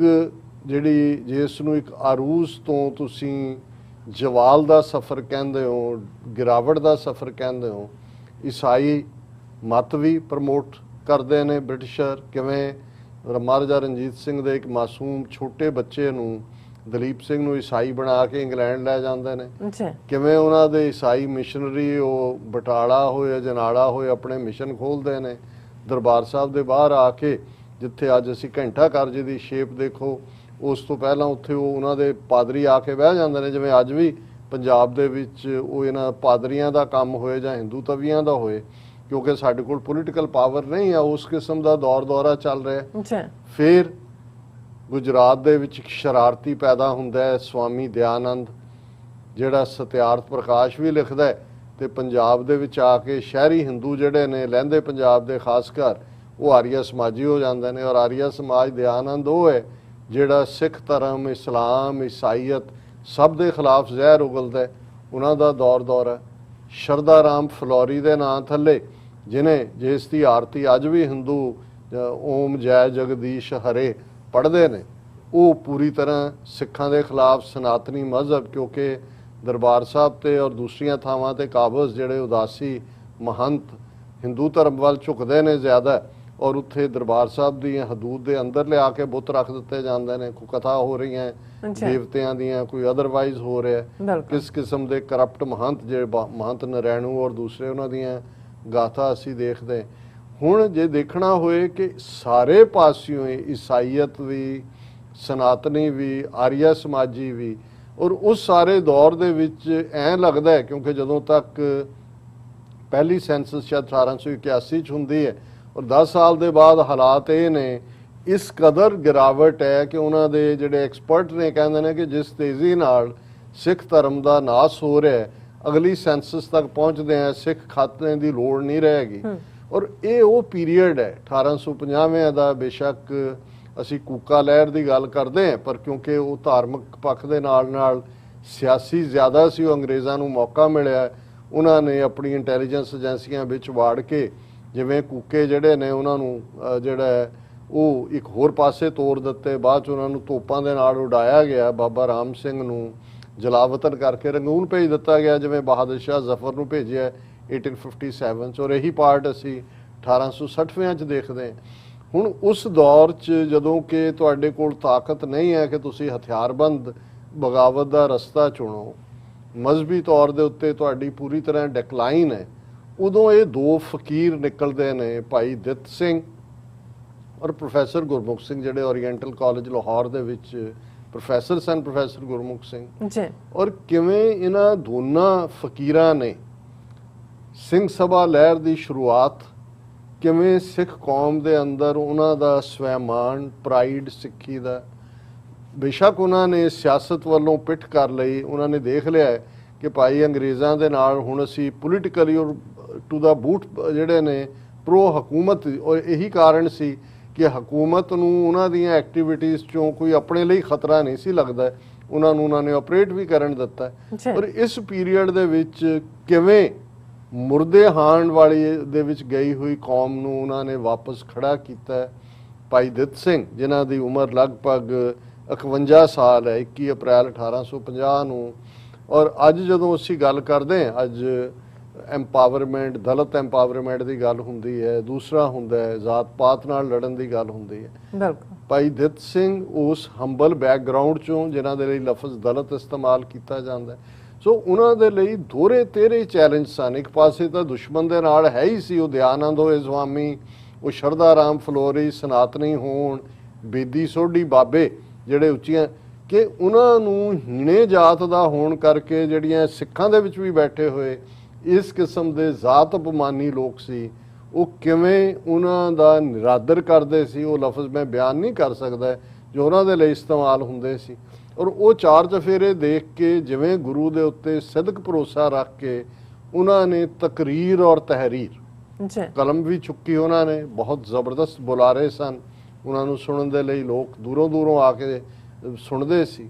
ਔਰ ਜ਼ਬਰਦਸਤ ਲਿਖਾਰੀ 50 ਦੇ ਕਰੀਬ ਉਹਨਾਂ ਨੇ ਕਿਤਾਬਾਂ ਔਰ ਟੈਕਟ ਲਿਖੇ। ਔਰ ਮਜ਼ਾਕੀਆ ਅੰਦਾਜ਼ ਦੇ ਵਿੱਚ ਵੀ ਉਹ ਗੱਲ ਕਰਦੇ ਸੀ ਕਿ ਲਿਖਤ ਸ਼ੈਲੀ ਵੀ ਉਹੀ ਸੀ ਕਿ ਕਿਵੇਂ ਜਿਵੇਂ ਉਹਨਾਂ ਨੇ ਉਸ ਪੀਰੀਅਡ ਦੇ ਸਿੱਖਾਂ ਦਾ ਜ਼ਿਕਰ ਕੀਤਾ ਤਾਂ ਉਹਨਾਂ ਦਾ ਇੱਕ ਕਵਿਤ ਹੈ ਕਿ ਕਿਸ ਟਾਈਪ ਦੀ ਸੋਚਣੀ ਹੈ। ਉਹਨਾਂ ਕਿਹਾ ਕੁਛ ਅੰਨ ਦੇ, ਕੁਛ ਧਨ ਦੇ, ਕੁਛ ਪਹਾੜਾਂ ਵਾਲੀ ਰੰਨ ਦੇ, ਕੁਛ ਢੋਲ ਢਮੱਕਾ ਸਰਵਰ ਦਾ, ਕੁਝ ਹਿੜਵਸ ਬਾਬੇ ਨਾਨਕ ਦੀ। ਕਿ ਵੀ ਇਹ ਸਾਰੇ ਕੀ ਨੇ, ਕੁਛ ਤਾਂ ਜਿਹੜੇ ਨੇ ਅੰਨ ਕਿਲੋ ਅੰਨ, ਦੋ ਸੇਰ ਅੰਨ ਖਾਣ ਵਾਲੇ ਹੀ ਨੇ, ਉਹ ਅੰਨ ਵਾਲੇ ਸਿੱਖ ਹੀ ਨੇ, ਉਸ ਤੋਂ ਬਿਨਾਂ ਉਹਨਾਂ ਨੂੰ ਕੁਛ ਨਹੀਂ। ਕੁਛ ਧਨ ਦੇ ਜਿਹੜੇ ਪੈਸੇ ਦੇ ਮਗਰ ਪਏ ਹੋਏ ਨੇ, ਪੈਸੇ ਦੇ ਖੱਟੂ, ਪਹਾੜਾਂ ਵਾਲੀ ਰੰਨ ਦੇਵੀ ਦੇ ਪੁਜਾਰੀ, ਕੋਈ ਵੈਸ਼ਨੋ ਦੇਵੀ ਚੜ ਗਿਆ, ਕੋਈ ਚਿੰਤਪੁਰਨੀ ਚੜ ਗਿਆ, ਕੋਈ ਜਵਾਲਾ ਜੀ ਪਹਾੜਾਂ ਵਾਲੀ ਰੰਨ, ਕਿ ਉਹਨਾਂ ਦੇ ਕੁਛ ਢੋਲ ਢਮੱਕਾ ਸਰਵਰ ਦਾ, ਨਗਾਈਆ ਪੀਰ ਦੇ ਜਿਹੜੇ ਫਾਲੋਅਰ ਸਰਵਰ ਦੇ, ਕੁਝ ਹਿੜਵਸ ਬਾਬੇ ਨਾਨਕ ਦੀ। ਬਾਬੇ ਨਾਨਕ ਦੀ ਗੱਲ ਤਾਂ ਉਹ ਹਿੜਵਸ ਵਾਂਗ ਹੈ। ਹੁਣ ਉਸ ਸਾਰੇ ਚੋਂ ਉਹਨਾਂ ਨੇ ਦੇਖਿਆ ਕਿ ਵੀ ਸਭ ਤੋਂ ਵੱਡੀ ਕਮੀ ਐਜੂਕੇਸ਼ਨ ਦੀ ਹੈ। ਇਹਨਾਂ ਨੇ ਖਾਲਸਾ ਸਕੂਲਾਂ ਦੇ ਲਈ ਇੱਕ ਲਹਿਰ ਵਿੱਢੀ, ਥਾਂ ਥਾਂ ਖਾਲਸਾ ਸਕੂਲ ਖੁੱਲੇ ਕਿ ਬੱਚਿਆਂ ਨੂੰ ਪਤਾ ਹੋਏ ਕਿ ਸਾਡਾ ਅਸੀਂ ਕਿੰਨਾ ਇੱਕ ਫਖਰਯੋਗ ਸਾਡਾ ਮਜ਼ਹਬ ਹੈ। ਔਰ 1893 ਦੇ ਵਿੱਚ ਖਾਲਸਾ ਕਾਲਜ ਅੰਮ੍ਰਿਤਸਰ ਜਿਹੜਾ ਇਹਨਾਂ ਨੇ ਕਿਵੇਂ ਜਿਹੜਾ ਉਹ ਝੋਲੀ ਅੱਡ ਕੇ ਪੈਸਾ ਕਰਕੇ ਉਹਨਾਂ ਨੇ ਜਿਹੜੇ ਸਿੱਖ ਰਿਆਸਤਾਂ ਦੇ ਸਰਦਾਰ ਸੀ, ਪਟਿਆਲਾ, ਨਾਭਾ, ਜੀਂਦ, ਕਪੂਰਥਲਾ, ਉਹਨਾਂ ਤੋਂ ਵੀ ਵੱਡੀ ਰਕਮ ਲਈ, ਆਮ ਸਿੱਖਾਂ ਤੋਂ ਵੀ ਹਕੂਮਤ ਨੇ ਵੀ ਮਦਦ ਕੀਤੀ। ਸੋ ਕੁੱਲ ਮਿਲਾ ਕੇ ਇਹ ਜਿਹੜੇ ਨੇ ਅੱਜ ਜਦੋਂ ਤੱਕ ਇਹ ਦੋਵੇਂ ਹੀ ਪ੍ਰੋਫੈਸਰ ਗੁਰਮੁਖ ਸਿੰਘ, ਭਾਈ ਦਿੱਤ ਸਿੰਘ ਲਗਭਗ 2 ਸਾਲ ਦੇ ਫਰਕ ਦੇ ਨਾਲ ਦੋਵੇਂ ਚੜ੍ਹਾਈ ਕਰ ਗਏ, ਪਰ ਇਸ ਦੁਨੀਆ ਤੋਂ ਜਾਣ ਤੋਂ ਪਹਿਲਾਂ ਉਹਨਾਂ ਨੇ ਮਹਿਫੂਜ਼ ਕੀਤਾ ਸਿੱਖ ਥਾਟ ਨੂੰ। ਔਰ ਫਿਰ ਅਸੀਂ ਦੇਖਦੇ ਹਾਂ ਕਿ ਕਿਵੇਂ ਕੁਛ ਅਰਸੇ ਬਾਅਦ ਪੰਜਾਬ ਦੇ ਵਿੱਚ ਭਾਵੇਂ ਉਹ ਸਿਆਸੀ ਲਹਿਰ ਸੀ, ਪਗੜੀ ਸੰਭਾਲ ਹੋਏ ਜੱਟਾ, ਉਹ ਖੜੀ ਹੋ ਜਾਂਦੀ ਹੈ। ਫਿਰ ਬਾਹਰੋਂ ਜਿਹੜੀ ਹੈ ਗਦਰ ਮੂਵਮੈਂਟ ਖੜੀ ਹੋ ਜਾਂਦੀ ਹੈ। 1920 ਤੱਕ ਪਹੁੰਚਦੇ ਆ, ਫਿਰ ਅਕਾਲੀ ਲਹਿਰ ਔਰ ਉਹਨਾਂ ਹੀ ਕਰਪਟ ਹਿੰਦੂ ਮਹੰਤਾਂ ਤੋਂ, ਉਦਾਸੀ ਮਹੰਤਾਂ ਤੋਂ ਗੁਰਦੁਆਰੇ ਆਜ਼ਾਦ ਕਰਵਾਏ ਜਾਂਦੇ ਨੇ। ਸੋ ਅੱਜ ਜਦੋਂ ਅਸੀਂ ਦਰਸ਼ਕ ਉਹਨਾਂ ਦਾ ਦਰਸ਼ਨੀ ਚਿਹਰਾ ਦੇਖ ਰਹੇ ਨੇ ਸਕਰੀਨ ਦੇ ਉੱਤੇ ਕਿ ਬਹੁਤ ਉਸ ਅੰਦਾਜ਼ ਦੇ ਵਿੱਚ ਜਿਨ੍ਹਾਂ ਔਡਸ ਦੇ ਸਾਹਮਣੇ, ਔਰ ਜੇ ਮੈਂ ਨਿੱਜੀ ਤੌਰ ਤੇ ਕਹਾਂ ਕਿ ਪਬਲਿਕਲੀ ਜਦੋਂ ਤੁਸੀਂ ਵਿਚਰਦੇ ਹੋ 35-40 ਸਾਲ ਪਹਿਲਾਂ ਜਦੋਂ ਮੈਂ ਇਸ ਪੰਥਕ ਪਿੜ ਨੂੰ ਚੁਣਿਆ, ਤੇ ਜ਼ਾਹਰ ਹੈ ਤੁਸੀਂ ਤੁਹਾਡੇ ਨਾਲ ਈਰਖਾ ਵੀ ਹੁੰਦੀ ਹੈ, ਵੈਰ ਵੀ ਹੁੰਦਾ ਹੈ, ਦੁਸ਼ਮਣ ਵੀ ਆਪਣੀ ਖੇਡ ਖੇਡਦਾ ਹੈ, ਬਹੁਤ ਵਾਰ ਆਪਣਿਆਂ ਦੇ ਵਿੱਚ ਵੀ ਇੱਕ ਉਹ ਹੁੰਦਾ ਹੈ। ਔਰ ਉਸ ਸਾਰੇ ਕ੍ਰਿਟਿਸਿਜ਼ਮ ਦੇ ਸਾਹਮਣੇ ਵੀ ਜੇ ਮੇਰੇ ਲਈ ਕੋਈ ਰੋਲ ਮਾਡਲ ਫਿਗਰ ਕਦੇ ਰਹੇ ਨੇ ਤਾਂ ਭਾਈ ਦਿੱਤ ਸਿੰਘ ਰਹੇ ਨੇ ਕਿ ਭਾਈ ਕਿਹਨਾਂ ਹਾਲਾਤਾਂ 'ਚ ਉਹਨਾਂ ਨੇ ਆਪਣਾ ਮੌਕਫ ਨਹੀਂ ਛੱਡਿਆ, ਕਿਸੇ ਪ੍ਰਤੀ ਕੋਈ ਕੁੜਿੱਤਣ ਨਹੀਂ ਰੱਖੀ। ਔਰ ਮੈਂ ਹਮੇਸ਼ਾ ਹੀ ਜਦੋਂ 6 ਸਤੰਬਰ ਦਾ ਦਿਨ ਆਉਂਦਾ, ਹੁਣ ਤਾਂ ਅਜੋਕੇ ਦੌਰ ਦੇ ਵਿੱਚ ਸ਼ਹੀਦ ਜਸਵੰਤ ਸਿੰਘ ਖਾਲੜਾ ਦੇ ਨਾਲ ਇਹ ਜਿਹੜਾ ਜਦੋਂ ਅਸੀਂ 6 ਸਤੰਬਰ 1995 ਦੀ ਗੱਲ ਕਰਦੇ ਹਾਂ, ਤੇ ਮੇਰੇ ਲਈ ਇਹ ਹੁੰਦਾ ਹੈ ਕਿ ਭਾਈ ਦਿੱਤ ਸਿੰਘ ਉਹਨਾਂ ਨੇ ਆਪਣੀ ਸਾਰੀ ਜ਼ਿੰਦਗੀ ਇੱਕ ਜ਼ਿੰਦਾ ਸ਼ਹੀਦ ਵਾਂਗ ਗੁਜ਼ਾਰੀ। ਸਿਰ ਦੇ ਉੱਤੇ ਤੁਸੀਂ ਜਦੋਂ ਅਸੀਂ ਕਹਿੰਦੇ ਕਫਨ ਬੰਨ੍ਹ ਕੇ ਜੰਗ ਦੇ ਮੈਦਾਨ 'ਚ ਉਤਰਨਾ, ਇੱਕ ਜੰਗ ਦਾ ਮੈਦਾਨ ਜ਼ਾਹਰ ਹੈ ਕਿ ਜਾਂ ਜਿੱਤ ਹੈ ਜਾਂ ਸ਼ਹਾਦਤ ਹੈ। ਇੱਕ ਤੁਹਾਡਾ ਇਹ ਕਰਮ ਦਾ ਪਿੜ ਹੈ ਜਿੱਥੇ ਤੁਸੀਂ ਜ਼ਿੰਦਗੀ ਨੂੰ ਸਮਰਪਿਤ ਕਰਦੇ ਹੋ ਕਿਸੇ ਕਾਜ਼ ਲਈ, ਕਿਹਨਾਂ ਬੇਇੱਜ਼ਤੀਆਂ ਚੋਂ ਲੰਘਦੇ ਹੋ, ਕਿਹਨਾਂ ਤੰਗ ਦਸਤੀਆਂ ਚੋਂ ਲੰਘਦੇ ਹੋ, No doubt. ਕਿਸ ਕਿਸਮ ਦੇ ਕ੍ਰਿਟਿਸਿਜ਼ਮ ਚੋਂ ਲੰਘਦੇ ਹੋ, ਫਿਰ ਵੀ ਜੇ ਤੁਹਾਡੇ ਅੰਦਰ ਉਹ ਜਜ਼ਬਾ ਕਾਇਮ ਹੈ ਤੇ ਫਿਰ ਉਹ ਵੀ ਜ਼ਿੰਦਗੀ ਨੂੰ ਗੁਰੂ ਦੇ ਅੱਗੇ ਸਮਰਪਿਤ ਕਰਕੇ ਇੱਕ ਹੰਬਲ ਸਿੱਖ ਵਾਂਗ ਉਹਨਾਂ ਦਾ ਜਿਉਣਾ। ਔਰ ਸ਼ਹੀਦ ਜਸਵੰਤ ਸਿੰਘ ਖਾਲੜਾ ਜਿਨ੍ਹਾਂ ਬਾਰੇ ਕੋਈ ਬਹੁਤਾ ਕਹਿਣ ਦੀ ਲੋੜ ਨਹੀਂ ਹੈ। ਮੈਂ ਸਮਝਦਾ ਜਿਵੇਂ ਸ਼ੁਰੂ ਦੇ ਵਿੱਚ ਹੀ ਕਿਹਾ ਕਿ ਜਿਨ੍ਹਾਂ ਨੇ ਔਰ ਉਹਨਾਂ ਦੀ ਬੇਟੀ ਨਵਕਿਰਨ ਕੌਰ, ਮੈਂ ਜਦੋਂ ਪਹਿਲੀ ਵਾਰ ਉਹਨਾਂ ਨੂੰ ਗੁਰਦੁਆਰਾ ਸਟਾਕਟਨ ਕੈਲੀਫੋਰਨੀਆ ਦੀ ਸਟੇਜ ਤੋਂ ਸੁਣਿਆ ਤੇ ਇੱਕ ਜੁਮਲਾ ਜਿਹੜਾ ਹਰ ਇੱਕ ਦੇ ਜ਼ਿਹਨ ਦੇ ਉੱਤੇ ਹੀ ਉਕਰਿਆ ਹੋਇਆ, ਉਹਨਾਂ ਨੇ ਕਿਹਾ ਕਿ ਵੀ ਮੇਰੇ ਪਿਤਾ ਜੀ ਨੇ ਅਣਪਛਾਤੀਆਂ ਲਾਸ਼ਾਂ ਨੂੰ ਪਛਾਣ ਦਿੱਤੀ, ਇਹੀ ਮੇਰੇ ਪਿਤਾ ਦੀ ਪਛਾਣ ਹੈ। ਸੋ ਮੈਂ ਸਮਝਦਾ ਵੀ ਇਸ ਤੋਂ ਮੁਕਤਸਰ ਅੰਦਾਜ਼ ਦੇ ਵਿੱਚ ਕੋਈ ਹੋਰ ਗੱਲ ਕਹੀ ਨਹੀਂ ਜਾ ਸਕਦੀ।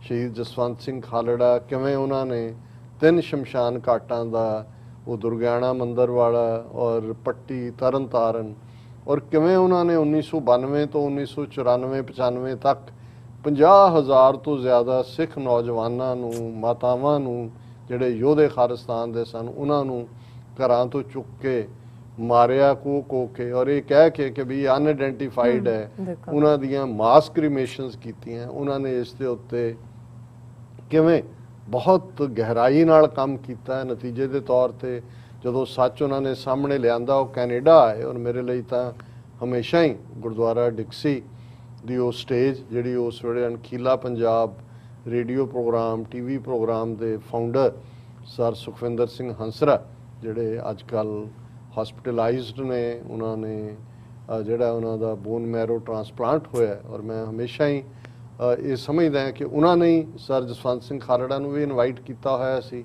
ਮੈਂ ਵੀ ਅਮਰੀਕਾ ਤੋਂ ਸੀ, ਅਸੀਂ ਕੋਈ ਪਲੇਟਫਾਰਮ ਤੋਂ ਸਾਂਝੀ ਵੀ ਕੀਤੀ ਆਪਸੀ ਵਿਚਾਰ। ਔਰ ਉਹਨਾਂ ਦੀ ਉਹ ਸਪੀਚ ਜਿਹੜੀ ਉਹਨਾਂ ਨੇ ਉਸ ਡਿਕਸੀ ਗੁਰੂ ਘਰ ਦੇ ਉਸ ਸਟੇਜ ਤੋਂ ਦਿੱਤੀ, ਅੱਜ ਇਤਿਹਾਸਕ ਸਪੀਚ ਹੈ, ਉਹਦੀ ਅੰਗਰੇਜ਼ੀ ਦੇ ਵਿੱਚ ਟ੍ਰਾਂਸਲੇਸ਼ਨ ਹੈ, ਥਾਂ ਥਾਂ ਤੇ ਜਿਹੜਾ ਉਸ ਦਾ ਜ਼ਿਕਰ ਹੈ। ਔਰ ਮੇਰੇ ਲਈ ਕਿਉਂਕਿ ਜਦੋਂ ਕਿਸੇ ਇਸ ਕਿਸਮ ਦੇ ਮਹਾਂਪੁਰਖ ਦੇ ਮੂੰਹੋਂ ਲਫ਼ਜ਼ ਨਿਕਲਣ, ਕਿਉਂਕਿ ਉਸ ਸਟੇਜ ਦੇ ਉੱਤੇ ਕੁਛ ਇਸ ਕਿਸਮ ਦੇ ਲੋਕ ਵੀ ਸੀ ਜਿਨ੍ਹਾਂ ਨੇ ਧਮਕੀ ਦਿੱਤੀ ਹੋਈ ਸੀ, ਕਿਉਂਕਿ ਮੇਰੇ ਵਿਰੋਧ ਉਹਨਾਂ ਦਿਨਾਂ ਹੁੰਦਾ ਸੀ 1995 ਤੋਂ। ਇਹ ਪਹਿਲਾਂ 2-3 ਮਹੀਨੇ ਪਹਿਲਾਂ ਦੀ ਗੱਲ ਹੈ ਜਦੋਂ ਕੈਨੇਡਾ ਆਏ ਕਿ ਜੀ ਇਹ ਸੰਤ ਪਿੰਡਾਂ ਵਾਲਿਆਂ ਨੂੰ ਸ਼ਹੀਦ ਕਿਉਂ ਕਹਿੰਦੇ ਨੇ। ਉਦੋਂ ਇੱਕ ਸਨ ਜਿਹੜੇ ਇਹ ਕਹਿੰਦੇ ਸੀ ਨਹੀਂ ਉਹ ਚੜ੍ਹਦੀ ਕਲਾ 'ਚ ਨੇ, ਉਹਨਾਂ ਨੇ ਧਮਕੀ ਦਿੱਤੀ ਸੀ ਕਿ ਜੇ ਉਹਨਾਂ ਨੂੰ ਬੋਲਣ ਦਿੱਤਾ ਅਸੀਂ ਸਟੇਜ ਖੋਹ ਲਾਂਗੇ, ਮਾਈਕ ਖੋਹ ਲਾਂਗੇ। ਔਰ ਕਿਉਂਕਿ ਖਾਲੜਾ ਸਾਹਿਬ ਮੈਂ ਪਹਿਲਾਂ ਐਡਰੈਸ ਕੀਤਾ, ਬਾਅਦ 'ਚ ਖਾਲੜਾ ਸਾਹਿਬ ਨੇ, ਉਹਨਾਂ ਨੇ ਉਸ ਸਪੀਚ, ਹਾਲਾਂਕਿ ਮੈਂ ਹੁਣ ਉਹਦੀ ਵਰਜ਼ਨ ਦੇਖਦਾ ਤੇ ਕਾਫੀ ਐਡਿਟ ਕੀਤਾ ਹੋਇਆ ਹੈ, ਉਹਦੇ 'ਚ ਉਹਨਾਂ ਨੇ ਇਹ ਕਿਹਾ ਕਿ ਭਾਈ ਇਹ ਗੱਲ ਕੱਲੀ ਇਹ ਨਹੀਂ ਹੈ ਕਿ ਵੀ ਉੱਥੇ ਉਹ ਆਵਾਜ਼ ਜਿਹੜੀ ਵੀ ਸੱਚ ਹੱਕ ਇਨਸਾਫ ਦੀ ਆਵਾਜ਼ ਹੈ ਉਹਨੂੰ ਦਬਾਉਣ ਦੀ ਕੋਸ਼ਿਸ਼ ਕੀਤੀ ਜਾਂਦੀ ਹੈ। ਉਹਨਾਂ ਨੇ ਕਿਹਾ ਇੱਥੇ ਵੀ ਜਿਵੇਂ ਡਾਕਟਰ ਅਮਰਜੀਤ ਸਿੰਘ, ਉਹਨਾਂ ਦੇ ਬੋਲਣ ਦੇ ਉੱਤੇ ਜਿਹੜਾ ਰੁਕਾਵਟ ਲਾਉਣ ਦੇ ਲਈ ਇਹ ਅਟੈਂਪਟ ਨੇ, ਇਹ ਹਕੂਮਤੀ ਜਿਹੜੇ ਨੇ ਉੱਥੇ ਹੋਣ ਇੱਥੇ ਹੋਣ, ਉਹ ਸੱਚ ਹੱਕ ਇਨਸਾਫ ਦੀ ਆਵਾਜ਼ ਨੂੰ ਦਬਾਉਣਾ ਚਾਹੁੰਦੇ ਨੇ।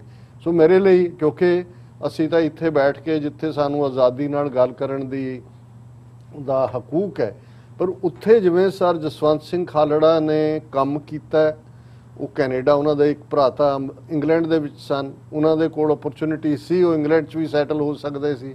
ਇੱਥੇ ਆ ਕੇ ਉਹਨਾਂ ਨੇ ਜਿਹੜਾ ਕੈਨੇਡੀਅਨ ਪਾਰਲੀਮੈਂਟ ਦੇ ਵਿੱਚ ਔਰ MPs ਦੇ ਸਾਹਮਣੇ ਉਹ ਅਣਪਛਾਤੀਆਂ ਲਾਸ਼ਾਂ ਦਾ ਜਿਹੜਾ ਸਾਰਾ ਹਿਸਾਬ ਹੈ, ਔਰ ਉਹਨਾਂ ਨੇ ਕਿਹਾ ਕਿ ਮੈਨੂੰ ਉੱਥੋਂ ਦਾ SSP ਅਜੀਤ ਸੰਧੂ ਕਹਿੰਦਾ ਕਿ ਤੂੰ 25,000 ਅਣਪਛਾਤੀਆਂ ਲਾਸ਼ਾਂ ਦੀ ਗੱਲ ਕਰਦੇ, ਜੇ 25,000 ਇੱਕ ਵੀ ਬਣ ਗਈ ਤਾਂ ਕੋਈ ਫਰਕ ਨਹੀਂ ਪਏਗਾ। ਲੇਕਿਨ ਉਹਨਾਂ ਨੇ ਫਿਰ ਸ਼ਹਾਦਤ ਦਾ ਸੰਕਲਪ ਦਿੱਤਾ ਕਿ ਸ਼ਹਾਦਤ ਕਿੰਨੀ ਵੱਡੀ ਦੇਣ ਹੁੰਦੀ ਹੈ, ਗੁਰੂ ਅੱਗੇ ਅਰਦਾਸ ਹੈ ਕਿ ਸਤਿਗੁਰੂ ਇਹ ਦੇਣ। ਔਰ ਸੱਚਮੁੱਚ ਉਹਨਾਂ ਨੇ ਉਹ ਸ਼ਹਾਦਤ ਲਈ, ਔਰ ਉਹਨਾਂ ਦੀ ਯਾਦ ਦੇ ਵਿੱਚ ਅੱਜ ਅੰਮ੍ਰਿਤਸਰ ਦੇ ਵਿੱਚ ਔਰ ਇੱਕ ਗੱਲ ਦਾ ਧਿਆਨ ਰਹੇ, ਬਹੁਤ ਵਾਰ ਕੋਈ ਮੂਵਮੈਂਟ ਕਿਸੇ ਬੰਦੇ ਨਾਲ ਹੁੰਦੀ ਹੈ, ਉਸ ਦੇ ਜਾਣ ਤੋਂ ਬਾਅਦ ਖਤਮ ਹੋ ਜਾਂਦੇ, ਪਰ ਉਹਨਾਂ ਦੀ ਸਿੰਘਣੀ ਬੀਬੀ ਪਰਮਜੀਤ ਕੌਰ ਖਾਲੜਾ, ਜਿਨ੍ਹਾਂ ਨੇ ਦੋਵੇਂ ਬੱਚਿਆਂ ਨੂੰ ਪਾਲਿਆ, ਉਹਨਾਂ ਦਾ ਬੇਟਾ ਕੈਨੇਡਾ 'ਚ ਹੈ, ਬੇਟੀ ਨਵਕਿਰਨ ਕੌਰ ਕੈਲੀਫੋਰਨੀਆ 'ਚ ਨੇ, ਔਰ ਖਾਲੜਾ ਮਿਸ਼ਨ ਆਰਗੇਨਾਈਜੇਸ਼ਨ ਬਣਾ ਕੇ ਉਹਨਾਂ ਨੇ ਆਪਣੇ ਪਤੀ ਦੇ ਕੰਮ ਨੂੰ ਅੱਗੇ ਤੋਰਿਆ।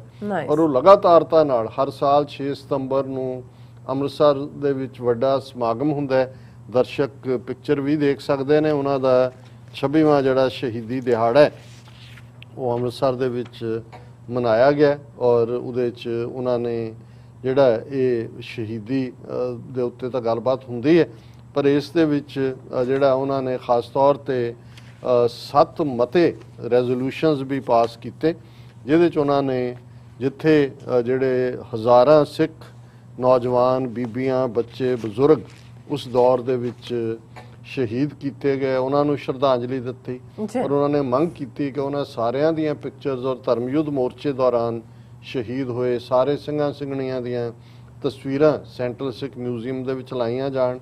ਫਿਰ ਉਹਨਾਂ ਨੇ ਸਾਰੀਆਂ ਹੀ ਧਿਰਾਂ, ਕਾਂਗਰਸ, ਬੀਜੇਪੀ, RSS, ਬਾਦਲ ਕੇ, ਕੇਜਰੀਵਾਲ ਕੇ, ਕੈਪਟਨ ਕੇ, ਉਹਨਾਂ ਨੇ ਕਿਹਾ ਕਿ ਪੰਜਾਬ ਵਿੱਚੋਂ ਸਿੱਖੀ ਤੇ ਸਿੱਖਾਂ ਨੂੰ ਹੀ ਨਹੀਂ ਸਗੋਂ ਕਿਸਾਨਾਂ, ਗਰੀਬਾਂ ਨੂੰ ਮਨਫੀ ਕਰਨਾ ਚਾਹੁੰਦੀਆਂ ਨੇ। ਔਰ ਫਿਰ ਉਹਨਾਂ ਨੇ ਕਿਹਾ ਕਿ ਭਾਈ ਇਹ ਸਾਡੀ ਗੁਰੂ ਨਾਨਕ ਸਾਹਿਬ ਦੀ ਵਿਚਾਰਧਾਰਾ ਜਿਹੜੀ ਸਰਬੱਤ ਦੇ ਭਲੇ ਦੀ ਹੈ, ਦੱਬਿਆਂ ਕੁਚਲਿਆਂ, ਨਿਮਾਣਿਆਂ, ਨਿਤਾਣਿਆਂ ਦੀ ਬਾਹ ਫੜਨ ਤੇ ਗਰੀਬਾਂ ਨੂੰ ਪਾਤਸ਼ਾਹੀ ਬਖਸ਼ਣ ਦੀ ਹੈ, ਇਹ ਇਹਨਾਂ ਦੇ ਢਿੱਡੀ ਪੀੜੀ ਪਾ ਰਹੀ ਹੈ। ਇਹ ਜਿਹੜਾ ਸਿੱਖੀ ਦਾ ਬੋਲਬਾਲਾ ਨਹੀਂ ਚਾਹੁੰਦੇ ਔਰ ਇਹ ਗੁਰੂ ਗ੍ਰੰਥ ਸਾਹਿਬ ਦੀਆਂ ਬੇਅਦਬੀਆਂ ਕਰਵਾਉਣਾ, ਖੇਤੀ ਸੰਬੰਧੀ ਕਾਲੇ ਕਾਨੂੰਨ ਬਣਾਉਣਾ। ਇਸੇ ਤਰ੍ਹਾਂ ਉਹਨਾਂ ਨੇ ਕਿਸਾਨ ਮੋਰਚੇ ਦੀ ਹਮਾਇਤ ਕੀਤੀ ਔਰ ਉਹਨਾਂ ਨੇ ਕਿਹਾ ਵੀ ਆ ਜਿੰਨੇ ਕਰਪਟ ਚੋਰ ਲੋਕ ਨੇ, ਬਾਦਲ ਦਲੀਏ, ਅਮਰਿੰਦਰ ਔਰ ਦੂਜੇ, ਇਹਨਾਂ ਦੀਆਂ ਜਾਇਦਾਦਾਂ ਜਿਹੜੀਆਂ ਇਹਨਾਂ ਨੇ ਪਾਪਾਂ ਨਾਲ ਇਕੱਠੀਆਂ ਕੀਤੀਆਂ, ਇਸ ਦੀ ਪੂਰੀ ਪੜਤਾਲ ਕਰਵਾਈ ਜਾਏ। ਔਰ ਨਾਲ ਕਿਹਾ ਉਹਨਾਂ ਨੇ ਕਿ ਸੁੰਦਰੀਕਰਨ, ਬਿਊਟੀਫਿਕੇਸ਼ਨ ਦੇ ਨਾਂ ਥੱਲੇ ਜੋ ਕੁਝ ਜਿਹੜਾ ਹੈ ਦਰਬਾਰ ਸਾਹਿਬ ਦੇ ਅੰਦਰ ਔਰ ਬਾਹਰ ਔਰ ਜਲਿਆਂਵਾਲੇ ਬਾਗ ਦੇ ਥੱਲੇ ਜੋ ਕੀਤਾ ਜਾ ਰਿਹਾ, ਇਤਿਹਾਸ ਦਾ ਖੁਰਾ ਖੋਜ ਮਿਟਾਉਣ ਦੀ ਗੱਲ ਹੈ।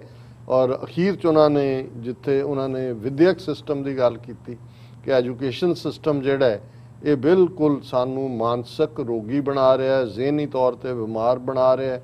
ਇਹ ਸਾਰਾ ਜਿਹੜਾ ਪੈਸੇ ਦੇ ਜ਼ੋਰ ਦੇ ਨਾਲ ਇਹ ਸਿਰਫ ਤੇ ਸਿਰਫ ਸਵਾਰਥ, ਸੈਲਫ ਇੰਟਰਸਟ ਸਿਖਾਉਂਦਾ ਹੈ ਔਰ ਅਸੀਂ ਇਸ ਸਾਰੇ ਚੋਂ ਨਿਕਲੀਏ। ਸੋ ਮੈਂ ਘੜੀ ਵੱਲ ਦੇਖ ਰਿਹਾ, ਮੈਂ ਜਿਹੜਾ ਇਸ਼ੂ ਡਿਸਕਸ ਕਰਨਾ ਚਾਹੁੰਦਾ ਉਸ ਨੂੰ ਮੈਂ ਅਗਲੇ ਸੈਗਮੈਂਟ ਦੇ ਵਿੱਚ ਹੁਣ ਕਰਾਂਗਾ ਔਰ ਅੱਜ ਦਾ ਇਹ ਪ੍ਰੋਗਰਾਮ ਅਸੀਂ ਇਹਨਾਂ ਦੋਨਾਂ ਹੀ ਮਹਾਨ ਸ਼ਖਸੀਅਤਾਂ ਨੂੰ ਸਮਰਪਿਤ ਕਰਦੇ ਜੀ। ਡਾਕਟਰ ਸਾਹਿਬ ਤੁਹਾਡਾ ਬਹੁਤ ਬਹੁਤ ਸ਼ੁਕਰੀਆ। ਸਵਾਗਤ ਲੈਣੇ ਬ੍ਰੇਕ ਤੋਂ ਪਹਿਲਾਂ ਅਸੀਂ ਆਪਣੇ ਦਰਸ਼ਕਾਂ ਤੇ ਸਰੋਤਿਆਂ ਨੂੰ ਅਪੀਲ ਤੇ ਬੇਨਤੀ ਕਰਦੇ ਵਿਊਅਰਸ, ਜਿਸ ਤਰ੍ਹਾਂ ਕਿ ਤੁਸੀਂ ਜਾਣਦੇ ਹੋ ਕਿ TV84 ਇੱਕ ਪੰਥਕ ਚੈਨਲ ਹੈ ਔਰ TV84 ਦੀ ਚੜ੍ਹਦੀ ਕਲਾ ਲਈ ਵੱਧ ਤੋਂ ਵੱਧ ਡੋਨੇਟ ਕਰੋ। ਡੋਨੇਟ ਕਰਨ ਲਈ ਸਾਡੀ ਵੈਬਸਾਈਟ TV84.tv ਤੇ ਜਾ ਕੇ ਪੇਪਲ ਦੀ ਵਰਤੋਂ ਕਰਕੇ ਵਨ ਟਾਈਮ ਡੋਨੇਟ ਕਰ ਸਕਦੇ ਹੋ, ਮੰਥਲੀ ਡੋਨੇਟ ਵੀ ਕਰ ਸਕਦੇ ਹੋ। ਤੁਸੀਂ TV84 ਦੇ ਨਾਮ ਤੇ ਚੈੱਕ ਬਣਾ ਕੇ ਸਾਨੂੰ ਮੇਲ ਵੀ ਕਰ ਸਕਦੇ ਹੋ ਸਾਡੇ ਇਸ ਪਤੇ ਤੇ 36-01 37th Avenue, Long Island City, New York 11101 USA, ਜਾਂ ਫਿਰ ਤੁਸੀਂ ਸਾਨੂੰ ਫੋਨ ਰਾਹੀਂ ਵੀ ਸੰਪਰਕ ਕਰ ਸਕਦੇ ਸਾਡੇ ਫੋਨ ਨੰਬਰ ਤੇ 5166191984। ਤੁਸੀਂ ਸਾਨੂੰ ਈਮੇਲ ਵੀ ਕਰ ਸਕਦੇ ਹੋ info@tv84.tv ਤੇ। ਅਸੀਂ ਤੁਹਾਡੇ ਤਹਿ ਦਿਲ ਤੋਂ ਸ਼ੁਕਰਗੁਜ਼ਾਰ ਹੋਵਾਂਗੇ। ਸੋ ਇੱਥੇ ਲੈਣੇ ਬ੍ਰੇਕ ਵਿਊਅਰਸ, ਤੁਸੀਂ ਸਾਨੂੰ ਇਸੇ ਤਰ੍ਹਾਂ ਬਣੇ ਰਹਿਣਾ। ਮਿਲਦੇ ਹਾਂ ਆਫਟਰ ਦਿਸ ਸ਼ਾਰਟ ਬ੍ਰੇਕ।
ਦਰਸ਼ਕੋ ਬ੍ਰੇਕ ਤੋਂ ਬਾਅਦ ਤੁਹਾਡਾ ਸਭ ਦਾ ਭਰਪੂਰ ਸਵਾਗਤ ਹੈ। ਸੋ ਵੀਅਰਸ, ਹੁਣ ਆਪਾਂ ਗੱਲਬਾਤ ਪਹਿਲੇ ਸੈਗਮੈਂਟ ਦੇ ਵਿੱਚ ਆਪਾਂ ਗੱਲਬਾਤ ਕੀਤੀ ਦੋ ਮਹਾਨ ਸ਼ਖਸੀਅਤਾਂ ਬਾਰੇ ਕਿ ਗਿਆਨੀ ਦਿਲ ਸਿੰਘ ਜੀ ਹੋਰਾਂ ਦੀ ਔਰ ਸ਼ਹੀਦ ਜਸਵੰਤ ਸਿੰਘ ਖਾਲੜ ਜੀ ਹੋਰਾਂ ਦੀ।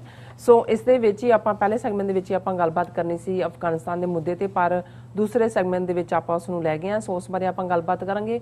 ਇਸ ਇਸ਼ੂ ਨੂੰ ਮੈਂ ਤੁਹਾਡੇ ਨਾਲ ਡਿਸਕਸ ਕਰ ਚੁੱਕੀ ਹਾਂ, ਪਰ ਫਿਰ ਵੀ ਮੈਂ ਚਾਹਾਂਗੀ ਕਿਉਂਕਿ ਇਸ ਦੇ ਸੈਕੰਡ ਵਾਲਾ ਜਿਹੜਾ ਉਹ ਬਣਨਾ ਹੈ ਐਪੀਸੋਡ ਕਹ ਲਓ ਜਾਂ ਕਹ ਲਓ ਸੈਗਮੈਂਟ ਬਣਨਾ ਹੈ। ਸੋ ਇਸ ਦੇ ਵਿੱਚ ਮੈਂ ਤੁਹਾਨੂੰ ਦੱਸਣਾ ਚਾਹੁੰਦੀ ਹਾਂ ਕਿ ਅਫਗਾਨਿਸਤਾਨ ਵੱਲ ਜਿਹੜੇ ਸਾਰੇ ਸੰਸਾਰ ਦੀਆਂ ਜਿਹੜੀਆਂ ਅੱਖਾਂ ਨੇ, ਸਾਰਾ ਫੋਕਸ ਜਿਹੜਾ ਅਫਗਾਨਿਸਤਾਨ ਦੇ ਉੱਪਰ ਹੀ ਹੈ। ਸੋ ਮੀਡੀਆ ਰਿਪੋਰਟਾਂ ਅਨੁਸਾਰ ਤਾਲਿਬਾਨ ਫੌਜ ਨੇ ਇੱਕੋ ਇੱਕ ਰਹਿੰਦਾ ਜਿਹੜਾ ਸੂਬਾ ਹੈ ਪੰਜਸ਼ੀਰ ਜਿਹੜਾ ਉਹ ਵੀ ਫਤਹ ਕਰ ਲਿਆ। ਸੋ ਉਹਨਾਂ ਵੱਲੋਂ ਬਕਾਇਦਾ ਸਰਕਾਰ ਭਾਵੇਂ ਉਸ ਦਾ ਕੋਈ ਐਲਾਨ ਨਹੀਂ ਕੀਤਾ ਗਿਆ, ਪਰ ਹੁਣ ਜਿਹੜਾ ਸਮੁੱਚਾ ਅਫਗਾਨਿਸਤਾਨ ਹੈ ਉਹਨਾਂ ਦੇ ਜਿਹੜੇ ਕੰਟਰੋਲ ਤੇ ਹੈ, ਤਾਲਿਬਾਨ ਦੇ ਕੰਟਰੋਲ ਤੇ ਹੈ। ਸੋ ਜਿਸ ਬਾਰੇ ਕਿਸੇ ਨੂੰ ਸ਼ੱਕ ਸ਼ੁਬਾ ਨਹੀਂ ਜਿਹੜਾ ਨਹੀਂ ਹੋਣਾ ਚਾਹੀਦਾ।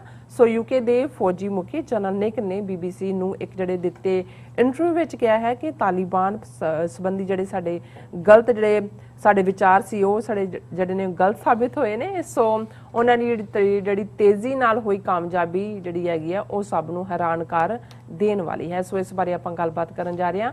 ਸੋ ਅਸੀਂ ਚਾਹਾਂਗੇ ਕਿ ਤੁਸੀਂ ਇਸੇ ਤਰ੍ਹਾਂ ਬਣੇ ਰਹਿਣਾ। ਦੇਖਣ ਸੁਣਨ ਲਈ ਲਿਖਣ ਲਈ ਤੁਹਾਡਾ ਸਭ ਦਾ ਬਹੁਤ ਬਹੁਤ ਸ਼ੁਕਰੀਆ। ਕੀ ਡਾਕਟਰ ਕੀ ਕਹਿਣਾ ਚਾਹੋਗੇ?